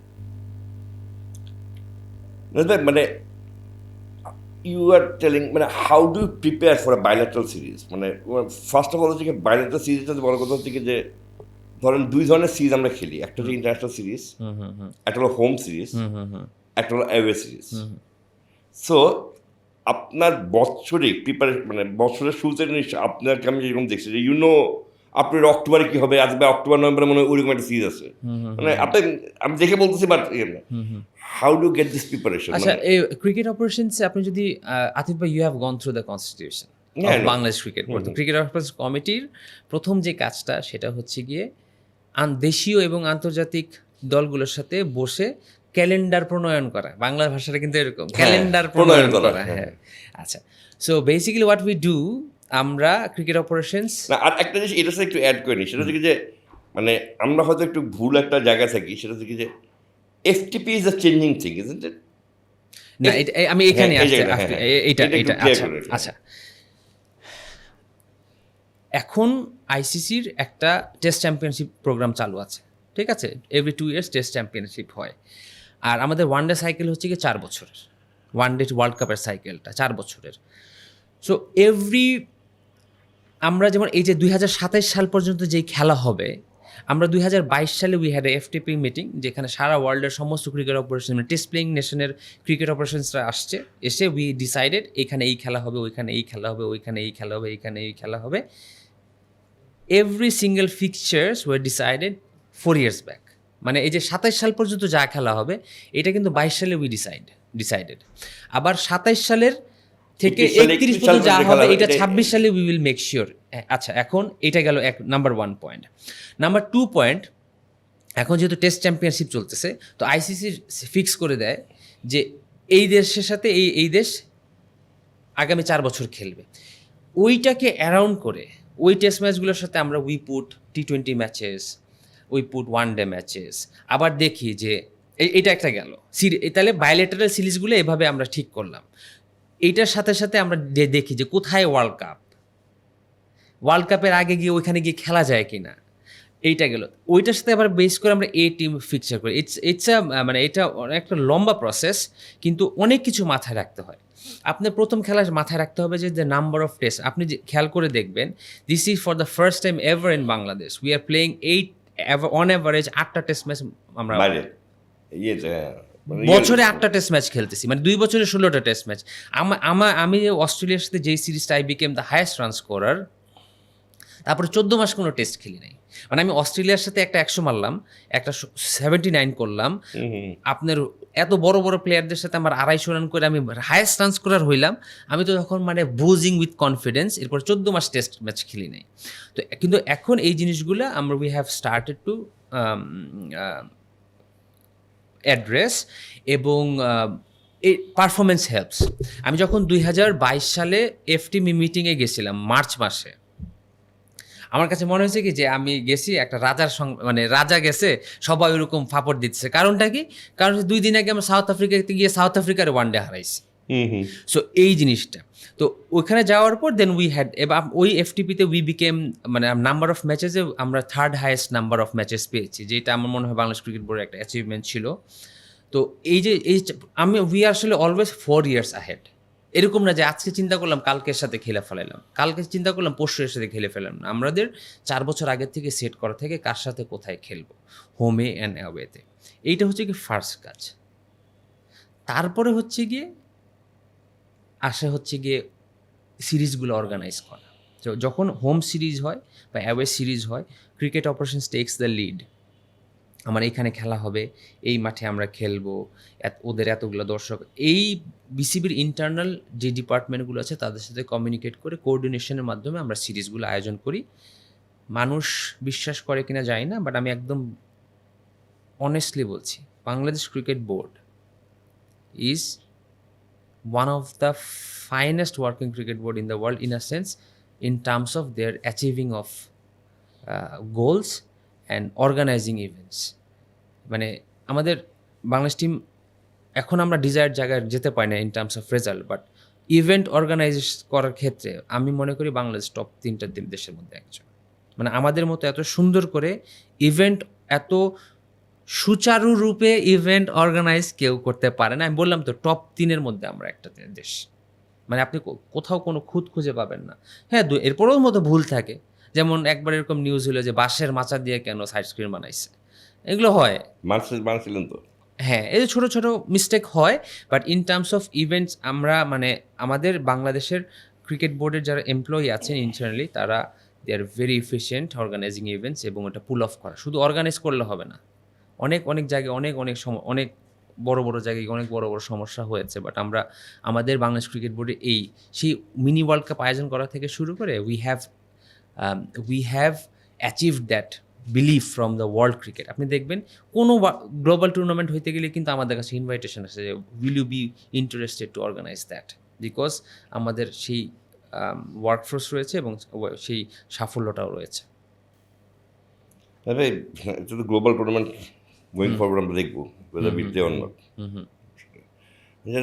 এই যে আপনি অর্গানাইজার কথা বললেন না, মানে how do manage the balls, I mean cricket balls, মানে preparation wise cricket operations does they have a very good plan when it comes to selecting the balls? আচ্ছা ঠিক আছে, আমরা ইন্ডিয়া যাচ্ছি, উইল স্টার্ট। আচ্ছা, এই যে এইটা খুব বড় ব্যাপার, না 100%। এখন মানে আপনি ইভেন মানে ধরেন আপনি এখন যখন যে বলটা আপনারা ইউজ করতেছেন আর কি, মানে লিগে যে বলটা মানে ডেবে যেতেছে একটু, মানে সিম ডাকতেছে না আমি আপনাকে একটা মানে হাউ ডু ম্যানেজ দ্য আচ্ছা। বল, যে এই বলটার সাথে আমি খেলবো, আপনি মানে আপনি সাউথ আফ্রিকা যাবেন, মানে ডু নো যে ওখানে কি বল 100%। আপনি ধরেন আপনার অ্যান্ড দ্য উইকেটস, হ্যাঁ, এখন আপনি যখন ওয়েস্ট ইন্ডিজে গিয়ে টেস্ট খেলতে যাবেন তার আগে আপনি ডিউক বল ইউজ করতে হবে, বা ইংল্যান্ডে যখন যাবেন ডিউক ইউজ করবেন, অস্ট্রেলিয়া সাউথ আফ্রিকাতে কোকাবোরা ইউজ করবেন, ইন্ডিয়াতে গেলে এসজি ইউজ করবেন। সো এগুলো ওভাবে যখন যেই সিরিজ থাকে ওই অনুযায়ী কিন্তু আমাদের প্রিপারেশন নেওয়াই থাকে যে এই বছরে আমার এতগুলা এই বলগুলো লাগবে, ওভাবে ফুল প্রিপারেশন করা। হ্যাঁ, উইকেটের ক্ষেত্রে যেটা হয়, উইকেটের ক্ষেত্রে আমরা যখন একটু বাইরের দেশে যাওয়ার চেষ্টা যাই তার আগে দেখবেন আমরা সবসময় লাস্ট 2-3 বছর ধরে যেটা করছি সিলেটে গিয়ে প্র্যাকটিস করি, কারণ সিলেটের উইকেটে মোর বাউন্স আছে। গ্লোবাল টুর্নামেন্টে যাওয়ার আগে আমরা চিটাগাংয়ে প্র্যাকটিস করি, কারণ মিরপুরের উইকেট নিয়ে একটা বদনাম এবার ছিল। সাহসটা দেখালেন তো ভালো। না, এখন হয় কি 2023 পর্যন্ত বাংলাদেশ ক্রিকেট এক ফেসে ছিল। 2023 পর্যন্ত we were in a position যেখানে we had to make our name, যে না বাংলাদেশ ইজ দেয়ার। এখন সবাই বাংলাদেশ ক্রিকেট বোর্ড বলেন, দর্শক বলেন, সাংবাদিকরা বলেন, সবাই কিন্তু একটা কথা বলে যে না bilateral series we are fantastic, now let's go for the next thing. এখন আমাদের গ্লোবাল টুর্নামেন্টটা ভালো করা। সো এখন আমরা যে 2023 পর্যন্ত আমরা একটা প্ল্যানিংয়ে খেলেছি এবং উইচ ওয়াজ সাকসেসফুল। এখন আমরা নেক্সট ফেসে যাচ্ছি যেখানে আমরা our target is to become a better team in global tournament. এবং এই যে দেখেন আপনি মিরপুরের উইকেটের চেহারা কিন্তু চেঞ্জ হয়ে গেছে। মিরপুরের উইকেট যখন টার্নিং ছিল এটা আমাদের চাহিদা অনুযায়ী হয়েছিল, because we needed that result. এটা মানুষের পছন্দ হোক চাই না হোক, কিছু করার নেই। আমাদের যে রেজাল্টগুলো দরকার ছিল সেটা আমরা পেয়েছি। এখন আমরা নেক্সট ফেসে চিন্তা করছি এবং ওভাবে উইকেটগুলো প্রিপারেশন করা হচ্ছে। এই বলগুলো আর কি ইউ সিলেক্ট দ্য বলস অ্যাজ পার দ্য, হ্যাঁ, যখন যেখানে খেলবো ওই অনুযায়ী। এখন আমি যদি ডোমেস্টিকের কথা বলি, মানে অ্যান্ড দ্য প্রিপারেশন মানে if I am not wrong, আমি যদি খুব ভুল না হয়ে থাকি, you are one man also part of the preparation আর কি টিম, কিভাবে প্রিপেয়ার করবো, কোন কি প্রিপেয়ার করবো, ন্যাশনাল টিমের প্র্যাকটিসটা কিভাবে প্রিপেয়ার করবো। হ্যাঁ, ও আচ্ছা, ওই আপনি যদি ন্যাশনাল প্রিপারেশনে যদি যান, এখন as I do the FTP for the team, I know যে বাংলাদেশ টিমের মানে কখন কোথায় কি যাওয়া আছে, কখন কি প্রয়োজন। সো সিন্স রাসেল ডমিঙ্গো 2022 সাল থেকে আমাদের ন্যাশনাল টিম এত ব্যস্ত থাকে ট্রাভেলিংয়ে, কিন্তু তাদের সারাক্ষণ পারফরমেন্স নিয়ে চিন্তা করতে হয়। So what I started doing, I started in a small scale, started preparing the practice sessions as well. যে এখানে এতটুকু ব্রেক দরকার, এখানে একটু প্র্যাকটিস করে আমি যেটা করতাম এই ড্রাফটগুলো কোচদের সাথে শেয়ার করতাম, ওরা আবার ওইখানে ওদের ইনপুট দিতে হয়তো কি কোচদের একটু ইজি হয়ে যেত। তারপর রাসেল ডমের পর হাতুরা সিং আসলে, Hathurusingha was very specific about training. ওর সাথে এখন শুরু করলাম সারা বছরের প্ল্যান করা, মানে ডিসেম্বর মাসে আগামী বছরের পুরো 1 বছরের প্ল্যান করে ফেলা যে কোথায় কোন টিম কী প্র্যাকটিসে যাবে।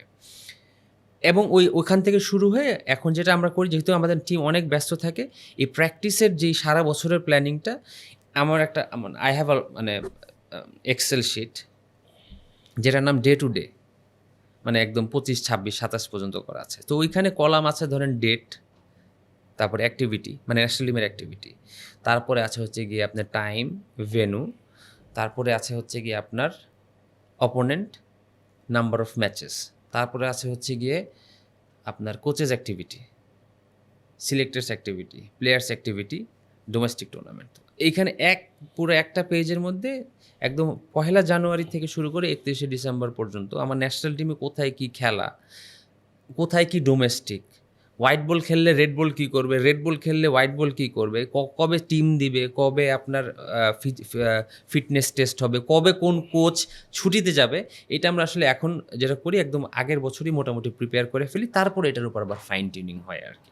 সো এটা আমি এখন করি, যেটা করি করে কোচকে দেই, কোচ আবার ওইটাকে ওর কারেকশন করে দেয়। এতে হয় কি কোচের খুব সুবিধা হয়, কারণ কোচ তো সারাক্ষণই টিমের পারফরমেন্স নিয়ে থাকে। সো যেহেতু আমি অফিসে থাকি, so this is one of my duty as well, যে আমি সারা বছরের প্র্যাকটিস প্ল্যানিংটা করে দিই এবং কোথায় কখন কীভাবে হবে সেটা করে দিই আর কি। এটা খুব ভুল না করলে আপনি you are one of the major মানে voice behind bringing up Tigers programme. হ্যাঁ, টাইগার্স না, আমি যখন চাকরিতে জয়েন করি, না দ্যাট টাইগার্স প্রোগ্রাম না, এখন যে টাইগার্স প্রোগ্রাম, হ্যাঁ হ্যাঁ হ্যাঁ হ্যাঁ হ্যাঁ, দ্যাট ওয়াজ তো আর কি ফান প্রোগ্রাম। না, that was a committee, tigers committee started, but I মানে what is the difference between tiger programme and HP programme? আচ্ছা, এইচপি প্রোগ্রাম হচ্ছে কি আপনার it's a young bunch of cricketer যাদের আপনি ফিউচারের জন্য রেডি করছেন। For 4 months? না, এটা হচ্ছে কি 5 মাস প্র্যাকটিস করবেন, প্র্যাকটিস করে you go to the domestic perform এবং ফিউচার ডেভেলপমেন্ট, ওইটা একটু র talent.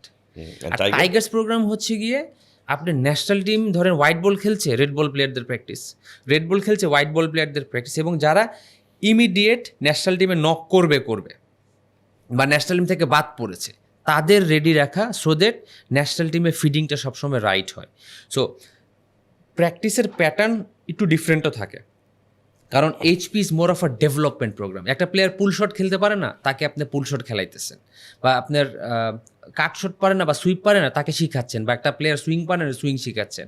Wares tiger programmes is a similar sort of programme, যেখানে প্র্যাকটিস হবে কিন্তু more of a event base, যে আমার এই ইভেন্টে এই ঠিক আছে, যে এখন আমি যাব ইন্ডিয়াতে, এখন আমার এখানে বাংলা হোয়াইট বল প্লেয়াররা খেলতেছে, কিন্তু ইন্ডিয়াতে যেই বল দিয়ে যেইভাবে খেলা হবে সেটা আমি প্র্যাকটিস করছি। টাইগার্স প্রোগ্রামে এখন এই টিমের সিনিয়র মেম্বাররাও প্র্যাকটিস করে। সো এই একটু ডিফারেন্স আছে, দুইটাই প্র্যাকটিস প্রোগ্রাম, কিন্তু একটা মোর অফ আ ডেভেলপমেন্ট আর একটা more of event base. So টাইগারটা আমরা এখন যেটা করেছি, যে সারা বছর যাতে আমার মানে এই টিমের প্রোগ্রামটা, এই টিমে এখন যেমন আমরা বছরে মোরলেস অ্যাভারেজে 2 থেকে 3টা সিরিজ খেলি, তো সারা বছরই তো আমার এখানে প্রিপারেশন দরকার হয়। আবার যখন ধরেন আমার হোয়াইট বল প্লেয়াররা খেলছে, সামনে রেড বল টেস্ট আছে, আমাদের টেস্ট প্লেয়ারদের প্রিপারেশনের একটা ব্যাপার আছে। সো এই প্রোগ্রাম থাকে এইটা মানে না, I understand, I understand there feelings. প্রথম কথা হচ্ছে গিয়ে যে উইকেট পাচ্ছে না ব্যাপারটা আমি 100% একমত না, কারণ আমরা যেটা একটা প্রসেস চালু করার চেষ্টা করছি, সেটা হচ্ছে যেমন আমি ফার্স্ট থিং আই ডিড, মানে আই ট্রাই টু ডু, যখন আকরাম ভাই চেয়ারম্যান ছিল, আমার এখনও কাগজটা আমার ফাইলে আছে, আই প্রপোজ আকরাম ভাই Bangladesh cricket board is a place যেটা বাংলাদেশের প্লেয়ারদের জন্যই তো। সো আমরা এখন যেটা দেখি যে ন্যাশনাল টিমের প্লেয়ার ছাড়া কেউ এখানে এসে প্র্যাকটিস করতে পারে না। তো আমরা যেটা করি, আমরা একটা কাগজ রেডি করছিলাম যে ন্যাশনাল টিমে খেলছে এমন প্লেয়ার সারা বছর বাংলাদেশ ক্রিকেট বোর্ডে প্র্যাকটিস করতে পারবে। আচ্ছা, এই একটা মেমো সাইন করা হয়। আচ্ছা, তারপরে দেখা গেলো যে উইকেট প্রিপারেশনের সমস্যা আছে। দেন উই ডিসাইডেড, ঠিক আছে, 2টা কংক্রিট উইকেট আমরা বানাই, যাতে ন্যাশনাল টিমে খেলছে এমন কোনো প্লেয়ার এসে যাতে বাংলাদেশ ক্রিকেট বোর্ড থেকে ফেরত না যায়। বিকজ আমি যখন জয়েন করছি তখন এই কমপ্লেনগুলো অনেক শুনছি, যে আসছে প্র্যাকটিস করতে দেয় নাই, আসছে প্র্যাকটিস করতে দেয় নাই, আসছে প্র্যাকটিস করতে দেয় নাই। আমি পার্সোনালি এই প্রবলেম কোনোদিন ফেস করি না, বিকজ আমি যেটা করতাম আমার ইন মাই প্লেয়িং ডেজ, আমি ইনডোরে যে মোর্শেদ ভাই, তাকে জিজ্ঞেস করতাম, মোর্শেদ ভাই আজকে 10টা থেকে 1টা পর্যন্ত কার প্র্যাকটিস? বলতো যে আজকে 10টা থেকে 1টা পর্যন্ত ন্যাশনাল টিমের প্র্যাকটিস। 2টা থেকে 5টা পর্যন্ত কার প্র্যাকটিস? 2টা থেকে 5টা পর্যন্ত আন্ডার-19 প্র্যাকটিস। মোর্শেদ ভাই আমি যদি ঠিক 1টা থেকে 2টা পর্যন্ত আমি প্র্যাকটিস করি, আসি সমস্যা হবে? না, তুমি আইসো। তারপরে বলতে আমি বোলিং মেশিন কিন্তু দিতে পারবো না, বলছে ভাই না আমার বল আছে আমি নিয়ে আসবো, আমি প্র্যাকটিস করবো। আমি ওভাবে ব্যালেন্স করার চেষ্টা করতাম।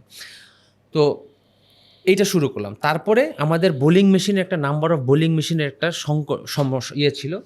আই ডিড লাস্ট 2 বছর আগে করলাম কি একসাথে 8টা বোলিং মেশিন কিনলাম, দিয়ে কিনে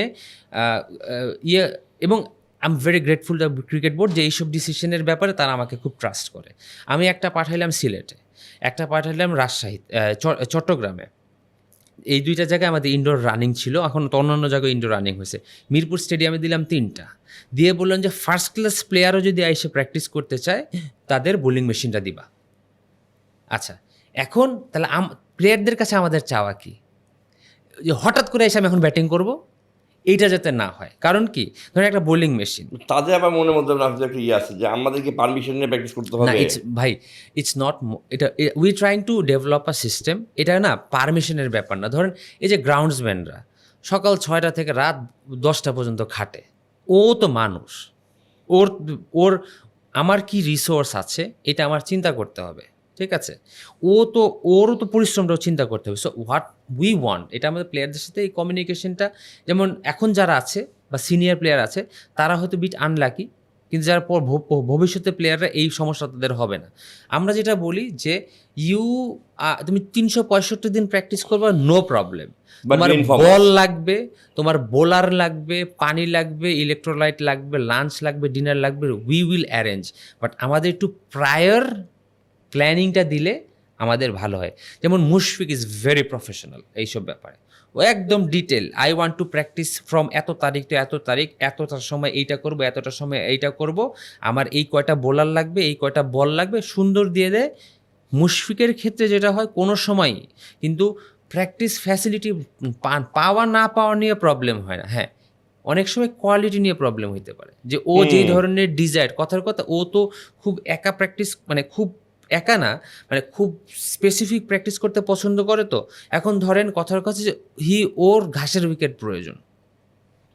এখন Bangladesh team recently one day series হইতেছে, বাংলাদেশ টিম ক্রিকেট ধরেন 3টা পিচ প্রিপেয়ার করছে।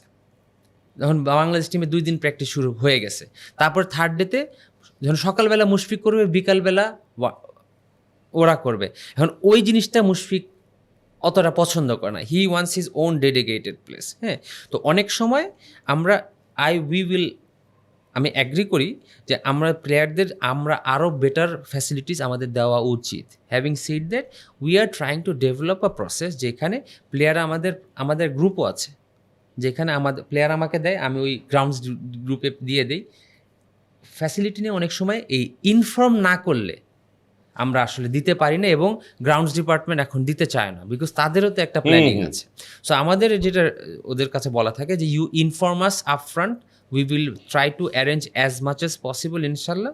বাট ইনফর্ম না করলে যেটা হয়, যেটা অনেক প্লেয়ারের ক্ষেত্রে রিসেন্ট টাইমেও হয়েছে, হঠাৎ করে এসে বসে প্র্যাকটিস করবো, তখন বসে না ভাই উইকেট তো নাই, দিতে পারবো না, পারমিশন লাগবে। পারমিশন মানে কিন্তু ইউ আর নট যে পারমিশন নিয়ে প্র্যাকটিস করতে হবে, পারমিশন মানে ইনফর্ম করা লাগবে। এখন গ্রাউন্ডসম্যান একটা, সে তো আর অত শিক্ষিত না, সে হয়তো বইলা ফেলে যে স্যার পারমিশনটা নিয়ে আসেন, এইটা তো প্লেয়ার ইগোতে লাগবে 100%। কিন্তু শব্দটা আসলে পারমিশন না, যে স্যার আমাদের তো ইনফরমেশন না থাকলে তো আমরা দিতে পারি না, কারণ ওরা তো আবার গ্রাউন্ডস ডিপার্টমেন্টের কাজ করে। বাট গোয়িং ফরওয়ার্ড আমরা যেটা খেয়াল করি, মিরপুরে এই ক্র্যাবোটা খুব একটা কাজ করে নাই। সো এখানে আমাদের প্ল্যান আছে 37টা উইকেট করা একবারে, 1 থেকে 37 মিরপুর একাডেমিতে। তো প্রথম হ্যাঁ 1 থেকে 4 হবে আপনার আর্টিফিশিয়াল কংক্রিট অ্যান্ড অ্যাস্ট্রো, আর লাস্টের 37, 36, 35, 34 হবে অ্যাস্ট্রো, আর মাঝখানে একদম ব্লক থাকবে, সো দ্যাট আমরা যে কোনো টিমের জন্য ধরেন 3টা করে রেখা দিব, সব সারা বছর তারা প্র্যাকটিস করতে পারে। না ভাই, একটা জিনিস নিয়ে জানতে চাচ্ছি যে ওয়ার্কলোড ম্যানেজমেন্ট। শাহিন আফ্রিদি গতকাল রাতে বলছে যে Bangladesh want best out of নাইজানা, they should make sure that he plays the most important games. It must be a very big chapter in today's world cricket. Workload management is a big issue. From cricket operations point of view, how do you manage these things? How do you see this management? Workload ম্যানেজমেন্টের দায়িত্বটা সম্পূর্ণ coaching team management, physio trainer, bowling coach, বিশেষ করে workload তো আছে বোলারদের ক্ষেত্রে। এবং আমাদের লাস্ট আপনি 2-3 বছরে দেখবেন ইনজুরি 2-3-4 বছর কিন্তু ইনজুরি ইজ গোয়িং ডাউন, মানে ইনজুরি কিন্তু খুব একটা প্লেয়ার হচ্ছে না। এবং আমাদের যে এখন বাইজিদ মানে ভাই, আপনারা যে জিনিসটা ইউজ করতেছেন একটা জিনিসও তো নিয়ে আসছেন মানে ও হ্যাঁ, এইটা ইট ওয়াজ জিপিএস, যেটা জিপিএস এটা কি কাজে দিচ্ছে মানে ফ্যান্টাস্টিক। মানে এই যে ক্যাটাপোল্ট সিস্টেমটা তো না একবার দেখলাম যে একটা মানে এক জায়গায় একটা মানে অনুষ্ঠানে একটা দেখছিলাম যে আপনারা যেভাবে দিচ্ছেন ওটা ঠিক হচ্ছে না, অনেক বেশি load. You remember that thing? I was talking যে একজন একটা শো বানালো যে ও না না না, এইটা আসলে রং।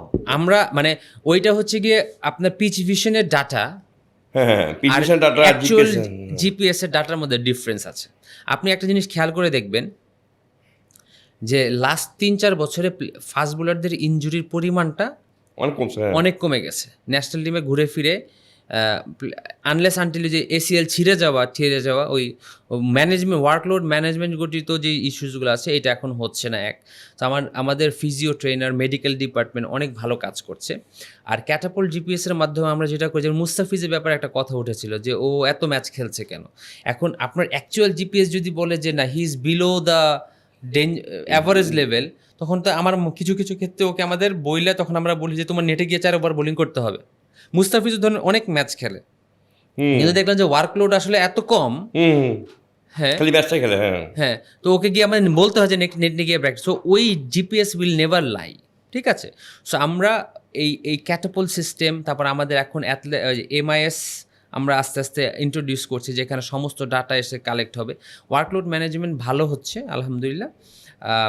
এইটা খুবই গুরুত্বপূর্ণ, বিশেষ করে ফাস্ট বোলারদের ক্ষেত্রে। উই ওয়ান্ট, আমাদের এখন যে বাঞ্চ অফ ফাস্ট বোলার্স আছে এবং আস্তে আস্তে কিন্তু পাইপলাইনটা বড় হচ্ছে, এই ওয়ার্কলোড ম্যানেজমেন্টটা আমরা ন্যাশনাল টিম না, শুধু ন্যাশনাল টিমের নিচে টাইগার্স, এইচপি 19 পর্যন্ত নিয়ে যেতে চাই, so that we get lot of good fast bowlers. কারণ আপনি ইন্টারন্যাশনাল টুর্নামেন্ট জিততে হলে, বিদেশে জিততে হলে, you need your fast bowlers. মানে 2017 সালে বাংলাদেশের ক্রিকেট একটা অনেক হইচই পড়ে গেছিলো। সাকিব আল হাসান ব্রেক নিয়েছিল 6 মাসের। মানে ক্রিকেটারদের ছুটির মানে হোয়াট আর দ্য ক্রাইটেরিয়া দিল গেট আ লিভ? আচ্ছা, মানে তুই এমন ক্রাইটেরিয়া যে ধরেন 100%। আমার অফিসে যেমন ধরেন আমার জুবাইর যদি এখন ছুটি চায়, ভাই আমার শরীর খারাপ, আমার বাইরে যাচ্ছি, বা আমার ওখানে প্ল্যান করছি কক্সবাজার যাবো, মানে what is the criteria getting for a cricketer to get a leave for cricket? আচ্ছা, এই ব্যাপারে কন্ট্রাক্টের মধ্যে প্লেয়ারদের যে কন্ট্রাক্ট আছে একদম স্পষ্ট দেওয়া আছে যে অন্যান্য এমপ্লয়ীদের মতো a player is allowed to get 30 days of leave yearly. 30 দিন ছুটি পাবে। হ্যাঁ, মানে অ্যাবসলিউটলি ছুটি। হ্যাভিং সেইড দ্যাট, এটা ওই যে আজকে এসে বললাম যে কালকে আমি ছুটি গেলাম, এরকম না। মানে এটা একটু প্রায়র জানাইতে হয় যে to the CEO, contracted player যেহেতু, to the CEO and to the selectors, যে আমি অমুক, আমার এত তারিখ থেকে এত তারিখ এই পর্যন্ত ছুটি লাগবে, আই উইল মেক শিওর যে আমি ফিট থাকবো, আমাকে ছুটিটা অ্যালাউ দেওয়া হয়। বাংলাদেশ ক্রিকেট বোর্ড না খুবই ইজি, মানে মিলিটারি অর্গানাইজেশন না তো, it's a family type organisation, যেখানে সবার সাথে সবার খুব সেটা তো বোর্ড দেখলেই বোঝা যায়। না না, ঠিক আছে, মানে না, এখানে ভাই সবার সাথে সম্পর্ক ভেরি ইজি। তো এখন যেটা হচ্ছে কি, প্লেয়ারদের ক্ষেত্রে যেটা হয়, তারা অ্যাপ্লিকেশন করবে, অ্যাপ্লিকেশন করে তারা আমাদের কাছ থেকে ছুটি নিয়ে যাবে। ওই 30 দিন ইয়ারলি তাদের 30 দিন অ্যালোকেটেড আছে। প্যারেন্টাল না, হ্যাঁ ওই তো, এখন ধরেন আপনি তো প্রজেকশন জানেনই যে আপনার বাচ্চা আসলে কোন সময় হবে, এইসব ব্যাপারে আমরা এখন অনেক অনেক অনেক না না, কারণ আমি বলি যে মানে আই ওয়াজ ভেরি আপনার ইউ ওয়ার দেয়ার, মানে Liton was coming back to Bangladesh, going to India, you remember? হ্যাঁ হ্যাঁ অ্যান্ড দ্যাট ওয়াজ, আপনি আমার তখন বলছেন যে ভাই হি মানে এটা কিন্তু অনেক আগে অ্যারেঞ্জ করে, প্রি অ্যারেঞ্জ, আইল কাম ব্যাক, আইল গো, আইল কাম ব্যাক, আইল গো, ইটস নট লাইক যে আমার ইচ্ছা হলো বউকে দেখতে আমি যাচ্ছি। এরকম হয় না এখন ভাই। এখন প্লেয়াররা দেয়ার ডে বাই ডে তারাও অনেক প্রফেশনাল হচ্ছে, এবং বললাম না, আমরা অনেক আগের থেকে এগুলো জানি দেখে আগে থেকে আমরা বলে দিই। সো এটা ওরা পারমিশন নিয়ে নেয় যে লিটন যে আসা যাওয়া করবে, he had to take permission from the board, এবং এটা ওই 30 দিনের কোটার মধ্যেই ছিল। হ্যাঁ, বোর্ড অ্যাগ্রিড, এবং এরপর ওভাবে আমরা অ্যারেঞ্জ করেছি। সো আগে জানালে সুবিধা হয়। এখন ধরুন বাচ্চা হবে আপনার, এটা তো আপনি আগে থেকে বুঝবেন যে ওই সময়, তো আগে ভাগে জানালে হয় কি, আমাদের ওই সময় সিলেক্টরদেরও প্ল্যান করতে সহজ হয় যে ঠিক আছে আমরা অমুক টাইমে তোমাকে ছুটি দিব বা এরকম করতে পারবো আর কি। আমাদের বিয়ে প্রায় শেষের দিকে আসছে না, আমাদের একটাই আছে, সেটা ফ্র্যাঞ্চাইজি ক্রিকেট লিগ। সেখানে আসলে আপনার কিন্তু ইউআর ইন মানে ডাবল এজ পজিশন। আপনি ফ্র্যাঞ্চাইজি ক্রিকেট লিগে দিলেও আপনি মাঝে মাঝে সমালোচনার মুখে হন, না দিলেও সমালোচনার মুখে হন। What is your this board's take on franchise cricket league? আমাদের এখন বর্তমানে ফ্র্যাঞ্চাইজি ক্রিকেট লিগের ক্ষেত্রে আমাদের খুব clear vision. If we think that this franchise cricket league we make my player better, we are very much looking forward to give them NOC as much মানে as do you possible. Feel, মানে আমি একদম মানে হ্যাঁ। Specifically একটা খেয়ে, do you feel that this boards, despite all the failures and all the criticism that this board's biggest achievement is to make a call that okay, let's give Rishad play Big Bash, not it was a massive decision না? আপনি হ্যাঁ, এটা BPL আমার চলাকালীন সময় biggest decision. আমি বললাম আমাদের বোর্ডের অ্যাট দিস মোমেন্ট বা ক্রিকেট অপারেশনসের আমাদের motto at this moment is আমরা এনওসি দেওয়ার ক্ষেত্রে খুবই লিবারেল থাকবো as long as the league makes my player better. এখন আমি আবুধাবি T10 লিগে গিয়ে আপনার প্লেয়ার বেটার হবে না, এটা বাস্তব। টাকা পাবেন কিন্তু এতে আপনার প্লেয়ার বেটার হবে না। খারাপ সম্ভাবনা আছে, সেটা তো অন্য ইস্যু গেলাম। তো ধরেন রিশাদকে আমরা বিগ ব্যাশ আমরা অ্যালাউ করলাম, এই যে বোর্ড যে ডিসিশনটা নেওয়ার যে কারেজ দেখাচ্ছে। আরেকটা বড় ডিসিশন আপনার কেউ খেয়াল হয়তো এটা নিয়ে কথা বলে না, কিন্তু এই যে we lost the series against UAE but we let Mustafiz go and play IPL। হ্যাঁ হ্যাঁ, রিমেম্বার। যে এইসব ব্যাপারে আমরা খুবই লিবারেল চেষ্টা করব এবং আমরা চেষ্টা করছি যাতে প্লেয়াররা ম্যাক্সিমাম টাইম তারা ফ্র্যাঞ্চাইজি লিগ ক্রিকেট খেলতে পারে। কারণ তাদের ক্রিকেটারদের লাইফ ভাই আপনার অনেক চকমাকা লাইফ দেখেন, কিন্তু ক্রিকেটারদের 35-এর পরে কিন্তু কোনো লাইফ নাই। না করতে পারবে চাকরি, না করতে পারবে পড়াশোনা, unless until you have a lot of money ব্যবসাও করতে পারবেন না। চাকরি করার ক্ষেত্রে ক্রিকেট বোর্ড ছাড়াও জায়গাও নেই। সো প্লেয়াররা কিন্তু অনেক রিস্কেই থাকে। সো এই জন্যই আমরা চিন্তা করি যে প্লেয়ারদের we will let them go as much as possible.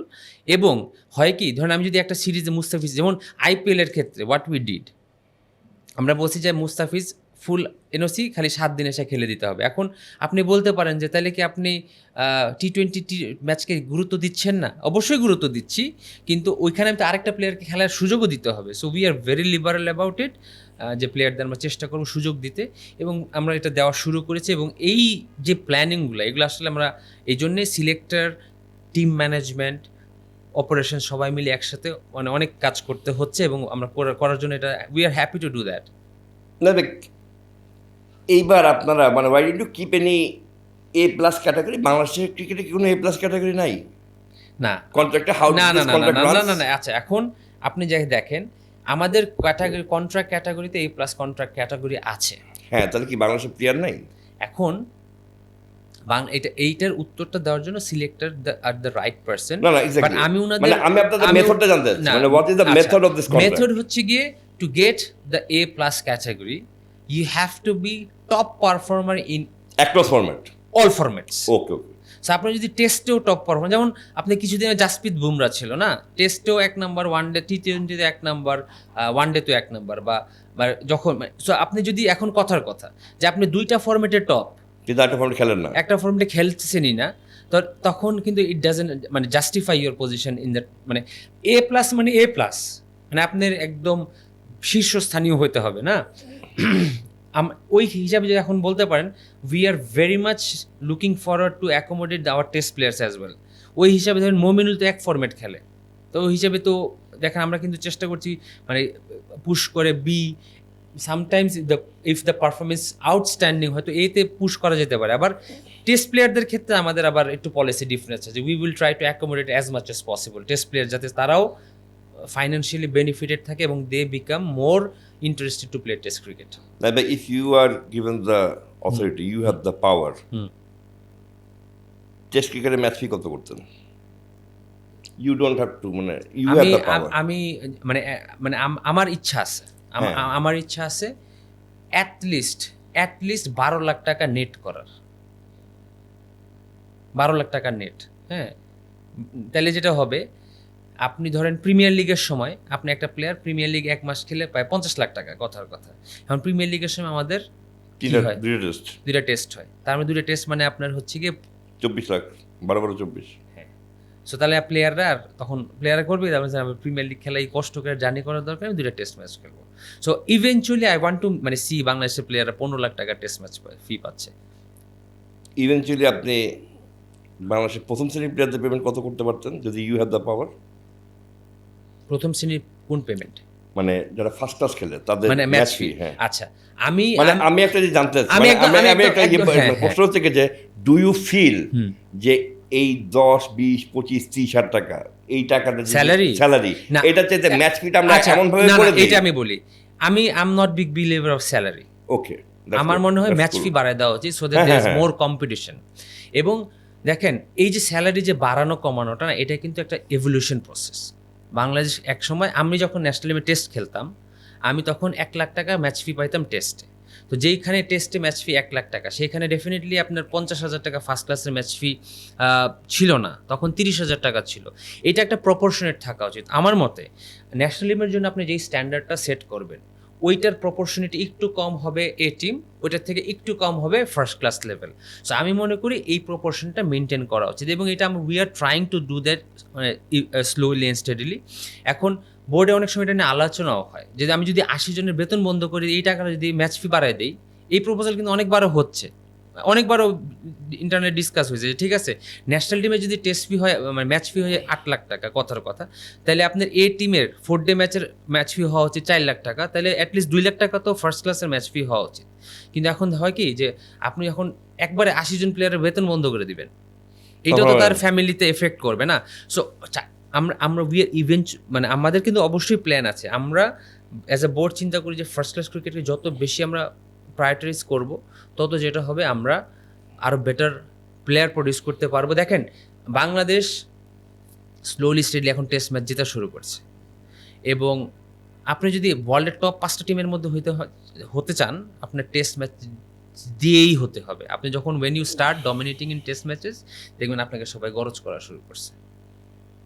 আপনি যেসব চেঞ্জগুলোর কথা বললেন, মানে যেগুলো এইগুলো যদি এই চেঞ্জগুলো যদি আনতে পারতাম, আমরা আনতে পারি, দেন এই যে ঢাকা প্রিমিয়ার লিগ যে প্রমিনেন্ট ফোর্স বাংলাদেশ ক্রিকেটের, তখন ওটা থাকতো না। আমি I am a big believer of Dhaka premier league. Dhaka premier লিগের অবদান আপনি কোনোভাবেই অস্বীকার করতে পারবেন না, এবং উই নিড দ্যাট ক্রিকেট। ঠিক আছে, আমাদের একটা মিক্স সিস্টেম আছে, মিক্স সিস্টেম। ফার্স্ট ক্লাস ক্রিকেটের একটা পোর্শন আছে, হ্যাঁ। যেহেতু Dhaka premier league, Dhaka first division, Dhaka second division 72 থেকে বাংলাদেশ ক্রিকেটকে এতদূর অবদান রেখেছে, we want to keep that heritage, থাকুক, ওইটাকে আমরা ওইভাবেই রাখতে চাই। বাট আপনি যদি ওয়ার্ল্ড ক্লাস টিম হইতে চান, আপনার first class is the only way. 4 দিনের খেলা, আপনি ওখানে ভালো করতে হবে। ওই টুর্নামেন্ট যখন ভালো হবে, you will produce more better test cricketers, test cricket ভালো হবে। সাথে ওই ফার্স্ট ক্লাসের সাথে আপনি হয়তো এই যে এনসিএল টি20 আমরা জয়েন করেছি, এনসিএল টি20 is becoming a feeder tournament to BPL. যা আছে এই স্ট্রাকচারটাকে ইফিসিয়েন্টলি যদি চালাইতে পারেন, সো মানে আমি ভালো উন্নতি না করার তো কোনো রাস্তা আমি দেখি না।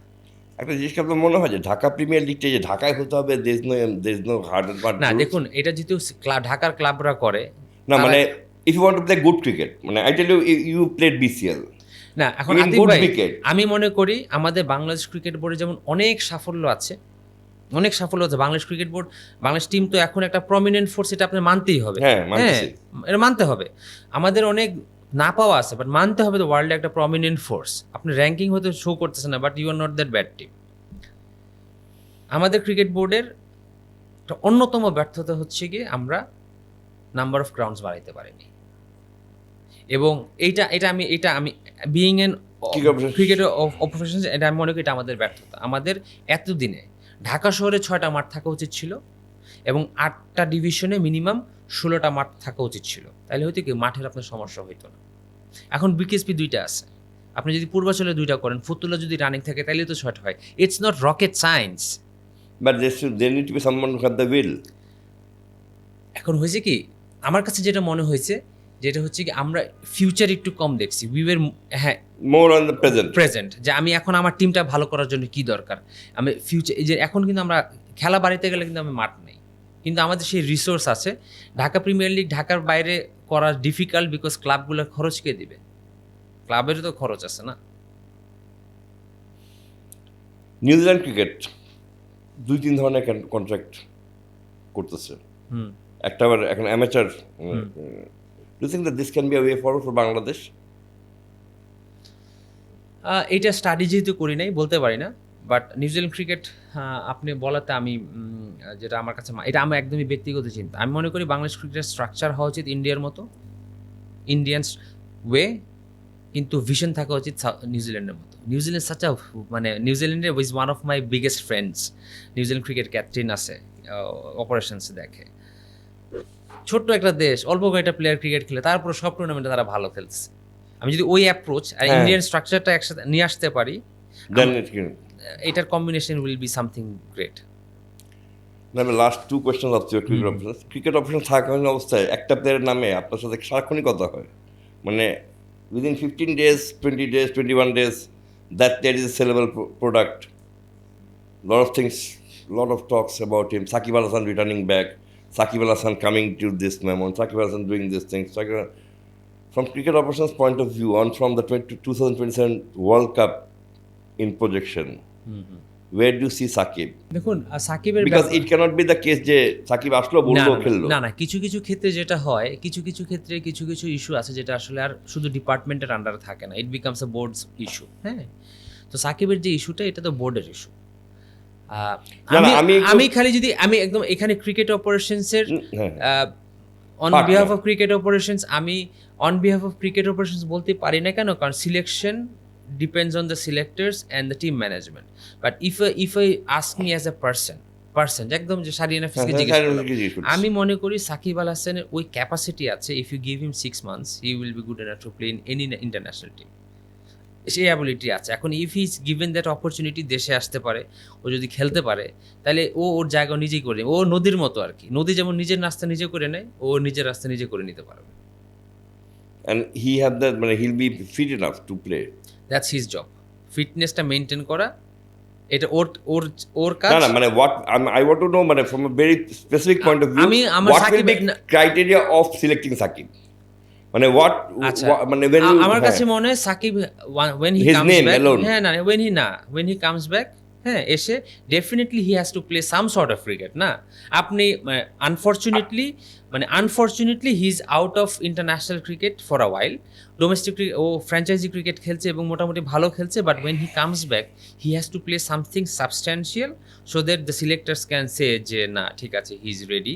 মানে কারণ ও তো এখন ওর ফ্র্যাঞ্চাইজি ক্রিকেট মানে ODI cricket is a different thing. International cricket আপনার ওই 50 ওভার থাকতে পারে। হি হ্যাজ দ্য অ্যাবিলিটি, মানে থাকে না ও ডিজেল ইঞ্জিনের মতো আর কি। ডিজেল ইঞ্জিন অনেকদিন পড়ে থাকলেও একটু আপনার ঘষা মাজা করে হ্যান্ডেল ঘুরাইলে কিন্তু আপনার ইঞ্জিন চালু হয়ে যায়। তো সাকিবের সেই ক্যাপাসিটির প্লেয়ার, ওই ঘুরানোটার জন্য যত সময় লাগে আর কি। মানে বাট আই উইশ মানে না মানে আমি খেলে আমার কাছে যে প্রশ্ন সেটা থেকে প্রথম পয়েন্ট অফ ভিউ, হঠাৎ বলছে সাকিব চলে আসছে, সাকিব খেলবে, না এইটা তো মানে জোক মানে কি সাকিব এসে অবশ্যই খেলবে। না আদিব ভাই, এটা মিডিয়াতে দেখেন সাকিব, আমি ওইটা একটু অন্যভাবে বলি, Shakib has become that name যে ওকে নিয়ে কথা বললে, এই যে এখনো যে কথা হচ্ছে, এইটা সাকিবের ভাই, সাকিবের অ্যাচিভমেন্ট যাই বলেন, এটা সাকিব অ্যাচিভ করছে। হ্যাঁ, আমাদের এরকম প্রোডাক্ট দরকার আছে, না অবশ্যই দরকার আছে, but at the same time আমাদের কিন্তু এটাও মনে রাখা দরকার যে সাকিব ওই 50 ওভারটা খেলতে পারবে কিনা, এটা আমাদের দেখেই মানে সাকিব বলে তো আপনি নামাজ না। এখন যেহেতু আইনি ব্যাপার আছে, আপনি যেটা বলেন ওই ডিজেলটা যদি ঘুরতে পারে, মানে হ্যান্ডেলটা যদি ঘুরান যায়, তাহলেই মানে 100%। But you still believe? হ্যাঁ, ওর সেই অ্যাবিলিটি আছে ভাই, জিনিয়াস ক্রিকেটার। বাংলাদেশ মানে বললাম না যে Bangladesh is very lucky to have a player like him. We have a lot of good players. আপনার মাশরাফি, মুশফিক, তামিম ইকবাল, মানে outstanding, probably the best ever batsman Bangladesh has ever produced. হ্যাঁ, বাট সাকিব লেভেলটা একটু অন্যরকম, মানে একসাথে এত কিছু কেমনে হয়। From the last question from a cricket opportunity, তিনটা চেয়ারম্যান আন্ডার ছিলেন, হ্যাঁ মনে হয়। Akram Khan, you'll have to describe Akram Khan in 30 words. 30 words? না আকরাম ভাই, মানে সেই সময় কি আসলে আকরাম ভাই কিছু করতো? দেখুন, এগুলো না অনেক কথা মার্কেটে আছে, জানতে চাই। এখন আপনি যদি সাকসেস রেট দেখেন, আকরাম ভাইয়ের আমলে সাকসেস রেট তো কেউ অ্যাচিভ করতে পারে না। এক্স্যাক্টলি, সাকসেস রেট দেখতে হবে। চেয়ারম্যানের কাজ কি? চেয়ারম্যানের কাজ হচ্ছে ডিরেকশন দেওয়া, কাজ তো আমরা করি। তো ঠিক আছে, তো আকরাম ভাইয়ের আমলে যেই সাকসেস, এটা তো কেউ ম্যাচ করতে পারে নাই। তো আকরাম ভাই আপনার আকরাম ভাই কি এখন দপ্তরের মতো বা কেরানির মতো কাজ করবে না তো। চেয়ারম্যানের কাজ কিন্তু এগুলো না। চেয়ারম্যান হচ্ছে ডিরেকশন দিবে, এটা করো বা এটা করো না। আমার মনে ঠিক আছে, আমি বোর্ডের সাথে আলাপ করে দেখছি এটা কর্পোরেশন করা যায় নাকি। তো আকরাম ভাইয়ের উনি সাব্বির ভাইকে মোস্টলি সাব্বির ভাই আকরাম ভাইয়ের সাথে কাজ করে সাব্বির ভাইকে ফুল ফ্রিডম দিয়েছিল এবং সাব্বির ভাই সুন্দর একটা স্ট্রাকচার তৈরি করেছেন, মানে অফিস ইন্টারনাল স্ট্রাকচারের কথা বলতেছি। এটা হচ্ছে আকরাম ভাই। মানে তারপরে তো আপনার সাথে একটু কিছু খুবই অল্প। আমি আকরাম ভাইকে খুব বেশি দিন পাইনি। আমি আকরাম ভাইকে মাত্র কয়েক মাস পেয়েছিলাম। তখন আমি কাইন্ড অফ ট্রেনি ছিলাম। আর যেহেতু আমি ইনচার্জ ছিলাম না, আমার সাথে আকরাম ভাইয়ের আসলে খুব বেশি ইন্টারাকশন করা লাগেনি, খুব অল্প। সাব্বির ভাই যখন অক্টোবরে ছেড়ে দিলেন, তারপরে মনে হয় 2 মাস হতে উনি ছিলেন। তারপরে তো আকরাম ভাই অন্য ডিপার্টমেন্টে চলে যান। দেন জালাল ভাই এসেছিলেন। হ্যাঁ, জালাল ভাই হি ওয়াজ ফ্যান্টাস্টিক। মানে অনওয়ার্ড দিয়ে হ্যাঁ, জালাল ভাইয়ের সাথে কাজ করার মানে তার সাথে কাজ করার মজাটা কি? মানে ফুড না, জালাল ভাই গেভ কমপ্লিট ফ্রিডম। হ্যাঁ, ফাহিম স্যারও কমপ্লিট ফ্রিডম না, না, দিচ্ছে, আমি বাট জালাল ভাইয়ের আগে যাই। জালাল ভাই গেভ অল ফ্রিডম। বলছে যে তুমি করবা, আমার দেখাইবা, আমরা করব। সো জালাল ভাই ওয়াজ ভেরি মানে ফাদারলি ফিগার। অনেক স্বাধীনতা, কিন্তু অনেক এক্সপিরিয়েন্স ছিল ওনার, মানে অর্গানাইজিং এর দিক থেকে। সো হি ওয়াজ ফ্যান্টাস্টিক এবং ওনার সময় আমার গ্রোথটা বেশি হয়েছে। মানে থাকে না যে গ্রোথের পিরিয়ড। দেন ওনার না, সাথে মানে উনি কিন্তু অনেক কিছু করছে যেগুলো কিন্তু আমরা কিন্তু ঠিকভাবে উই ডোন্ট নো যে আপনারা অনেক কিছু করছেন ওই সময় ক্রিকেট অপারেশনসে। লট অফ ডিসিশনস না, ধরেন এই যে ইয়ারলি প্র্যাকটিস প্ল্যান করা, এটা তো ওনার সময় শুরু হয়েছে একদম। আপনি যদি হ্যাঁ। আমাকে এখন বলেন যে 2027 সালে কোন দিন কোন টিম, মানে বাংলাদেশ টিম কোথায় কোন ভেন্যুতে প্র্যাকটিস করা প্রপোজ করা আছে, আই ক্যান টেল ইউ, এটা তো ওনার আমলে শুরু হয়েছে। এবং ওনার প্লেয়ারদের সাথে বোর্ডের সাথে কমিউনিকেশন ওয়াজ ভেরি গুড, কোচদের সাথে কমিউনিকেশন। সো ওনার টেনিওরটা আই এনজয়েড ভেরি মাচ। এবং জালাল ভাই দেখা হইলে বলে, জালাল ভাই মানে থ্যাঙ্কস ফর দ্য চেয়ারম্যানশিপ, আমি অনেক ভালো লাগছে আপনার সাথে কাজ করে। হ্যাঁ, probably he had a very good relationship with the president, board president, যে হ্যাঁ, আচ্ছা কাজটা করাই দিচ্ছি। এটা তো একটা বড় ব্যাপার যে আমাদের হি ওয়াজ আ ফ্যান্টাস্টিক চেয়ারম্যান। একটা বললেন আকরাম ভাই, কথা বলতে কত সুন্দর লাগলো। তারপর বললেন জালাল ভাই, কথা বলতে কত সুন্দর লাগছে। হ্যাঁ। এরপর আপনার শিক্ষক মানে ফাহিম ফাহিম স্যার, হ্যাঁ। উনি কি আসলে আপনার কাছে ক্রিকেট অপারেশন চেয়ারম্যান না শিক্ষক? সবাই তার মধ্যে একটা শিক্ষকতার মতো জিনিস আছে। না, উনি তো আমার কাছে স্যার, আমি তো ওনাকে স্যারই বলি। জালাল ভাইকে তো জালাল ভাই বলছি, কিন্তু স্যার কিন্তু আমি স্যারই বলি। উনি আমার শিক্ষক। এবং প্রত্যেকটা মানুষের কাজ করার ধরন ডিফারেন্ট। হ্যাঁ, জালাল ভাই একভাবে চিন্তা করেন, ফাহিম স্যার আরেকভাবে চিন্তা করেন। ফাহিম স্যার খুব প্রিসাইজ। হ্যাঁ, কিন্তু খুব ভুল না করলে আপনি এখন ফাহিম স্যারকে যত সুন্দরভাবে হ্যান্ডেল করতেছেন, মানে ইনিশিয়ালি যখন ফাহিম স্যার আসছিলেন তখন হি ওয়াজ না, এটা হয় কি ভাই, দেখেন মানুষের সাথে মানুষের ডিফারেন্ট রোলে অ্যাডজাস্ট হতে তো সময় লাগে। আকরাম ভাইয়ের সাথে আমার অ্যাডজাস্ট হতে কিন্তু সময় লাগছে। আকরাম ভাই was more comfortable with Sabbir ভাই। তারপর যখন সাব্বির ভাই চাকরিটা ছেড়ে দিলেন, then I had to make adjustments. Then came Jalal ভাই। হ্যাঁ, জালাল ভাই এসে বলছে যে ইউ ডু ইয়োর ওয়ার্ক, আমার এগুলো ছেড়ে দিচ্ছে। আচ্ছা, এখন ফাহিম স্যার যখন উনি আসছেন, উনি আমি বললাম না, খুবই অ্যাটেনশন টু ডিটেল, খুবই অ্যাটেনশন টু ডিটেল। সো উনার সাথে being coach and a player যেই ধরনের রিলেশনশিপ ছিল, but when he became a chairman and I was operations manager, তখন সম্পর্ক তো চেঞ্জ হয়ে গেছে না। তো ওইটাতেও অ্যাডজাস্ট হতে একটু টাইম লাগছে।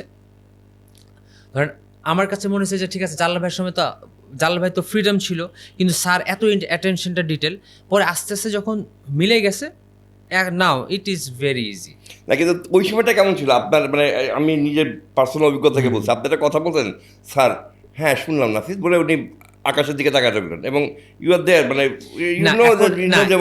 দেখুন, যেমন আমি স্যারকে প্লেয়িং লাইফ থেকে চিনি, তো স্যার কিন্তু খুব কম কথা বলেন। হ্যাঁ, কিন্তু উনি তো একটা মানে ডিসিশনটাও দেন না সাথে সাথে। না, ডিসিশন এখন দেখেন, ডিসিশনটা যে নট নেসেসারিলি আপনার, এটা তো শেয়ার মার্কেট না যে আপনার এখনই রেট ডিসিশন না দিলে এখনই রেট কমে যাবে, এখনই রেট বেড়ে যাবে। So you have to give a person freedom and space to work like him. তো স্যারের কাজের প্যাটার্নটা ডিফারেন্ট, ঠিক আছে?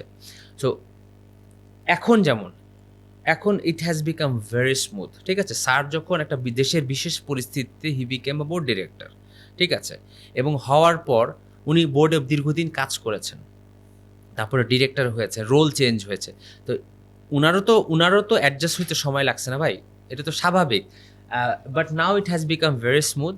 আমি যেটা বলি যে এক একটা মানুষের ওয়ার্কিং প্যাটার্ন এক এক রকম এবং তারা ডিফারেন্টভাবে চিন্তা করে, এবং আমাদের উচিত প্রত্যেকটা মানুষকে সেই সম্মানটা দেওয়া যে সে কীভাবে চিন্তা করছে ওইটার সাথে অ্যাডজাস্ট করে। কারণ দেখুন, ডিরেক্টরশিপ ইজ লাইক মন্ত্রিত্ব, আর আমরা যারা অফিসে কাজ করি আমাদের কাজ হচ্ছে গিয়ে আমলাদের মতো।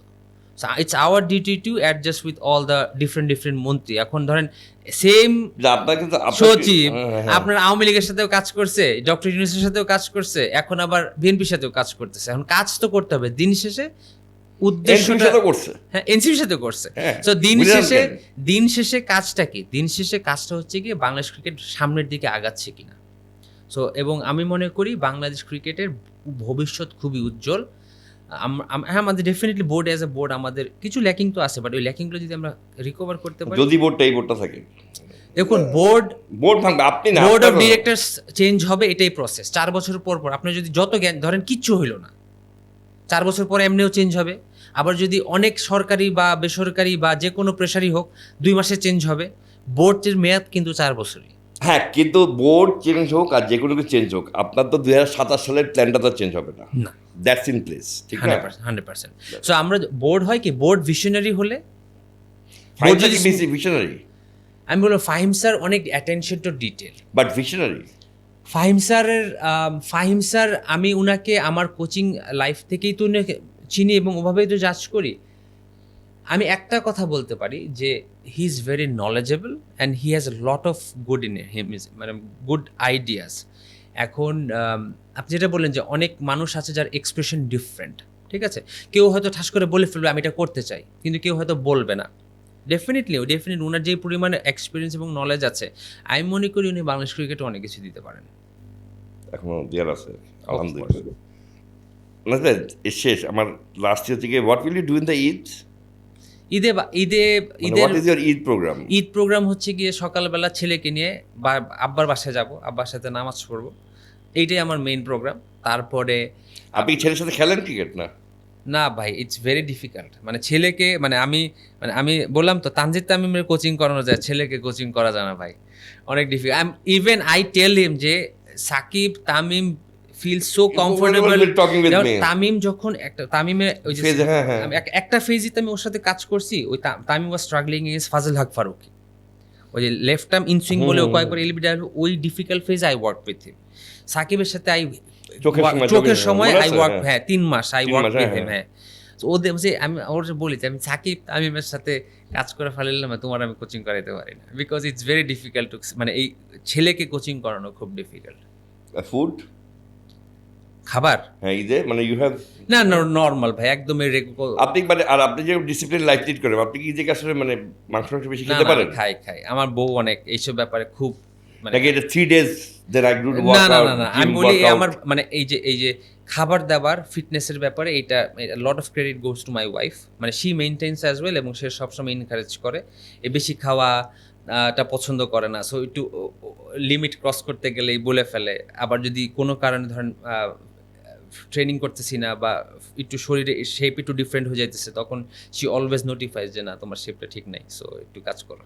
এর জন্য কি সন্ধ্যায় দৌড়ান, বিকেলবেলা দৌড়ান দেখি আমি তো ফেসবুক শুরু দেখলাম এইটা 2টা কারণ, 3টা কারণে। একটা হচ্ছে গিয়ে যেহেতু সারা বছর ক্রিকেট খেলছি, সারা জীবন ক্রিকেট খেলছি ভাই, ওটা ইয়ে থাকে। কিন্তু আপনাকে পাইলট ভাই কি বললো আমার সামনে? কোনটা? পাইলট ভাই যে তুই তো খেলার সময় এত দৌড়াচ্ছিস। না আমি বলতেছি সারা বছর সারা জীবন ক্রিকেট খেলার কারণে এখন অফিসে ডেস্কে কাজ করি, তো একটু মানে ওয়ার্কআউট না করলে অসুস্থ লাগে, নাম্বার 1। নাম্বার 2 হচ্ছে গিয়ে আপনার এটা হচ্ছে গিয়ে ডেফিনেটলি বাচ্চাদের জন্য এক্সাম্পল সেট করা, যাতে হেলদি লাইফস্টাইলটা মেনটেন করে। আর থার্ড হচ্ছে কি যেটা বললাম, যেটা মোস্ট ইম্পর্টেন্ট, আমার বউ অনেক মেনটেন করে, সো ওর সাথে তাল মিলানোর জন্য আমারও মেনটেন করতে হয়।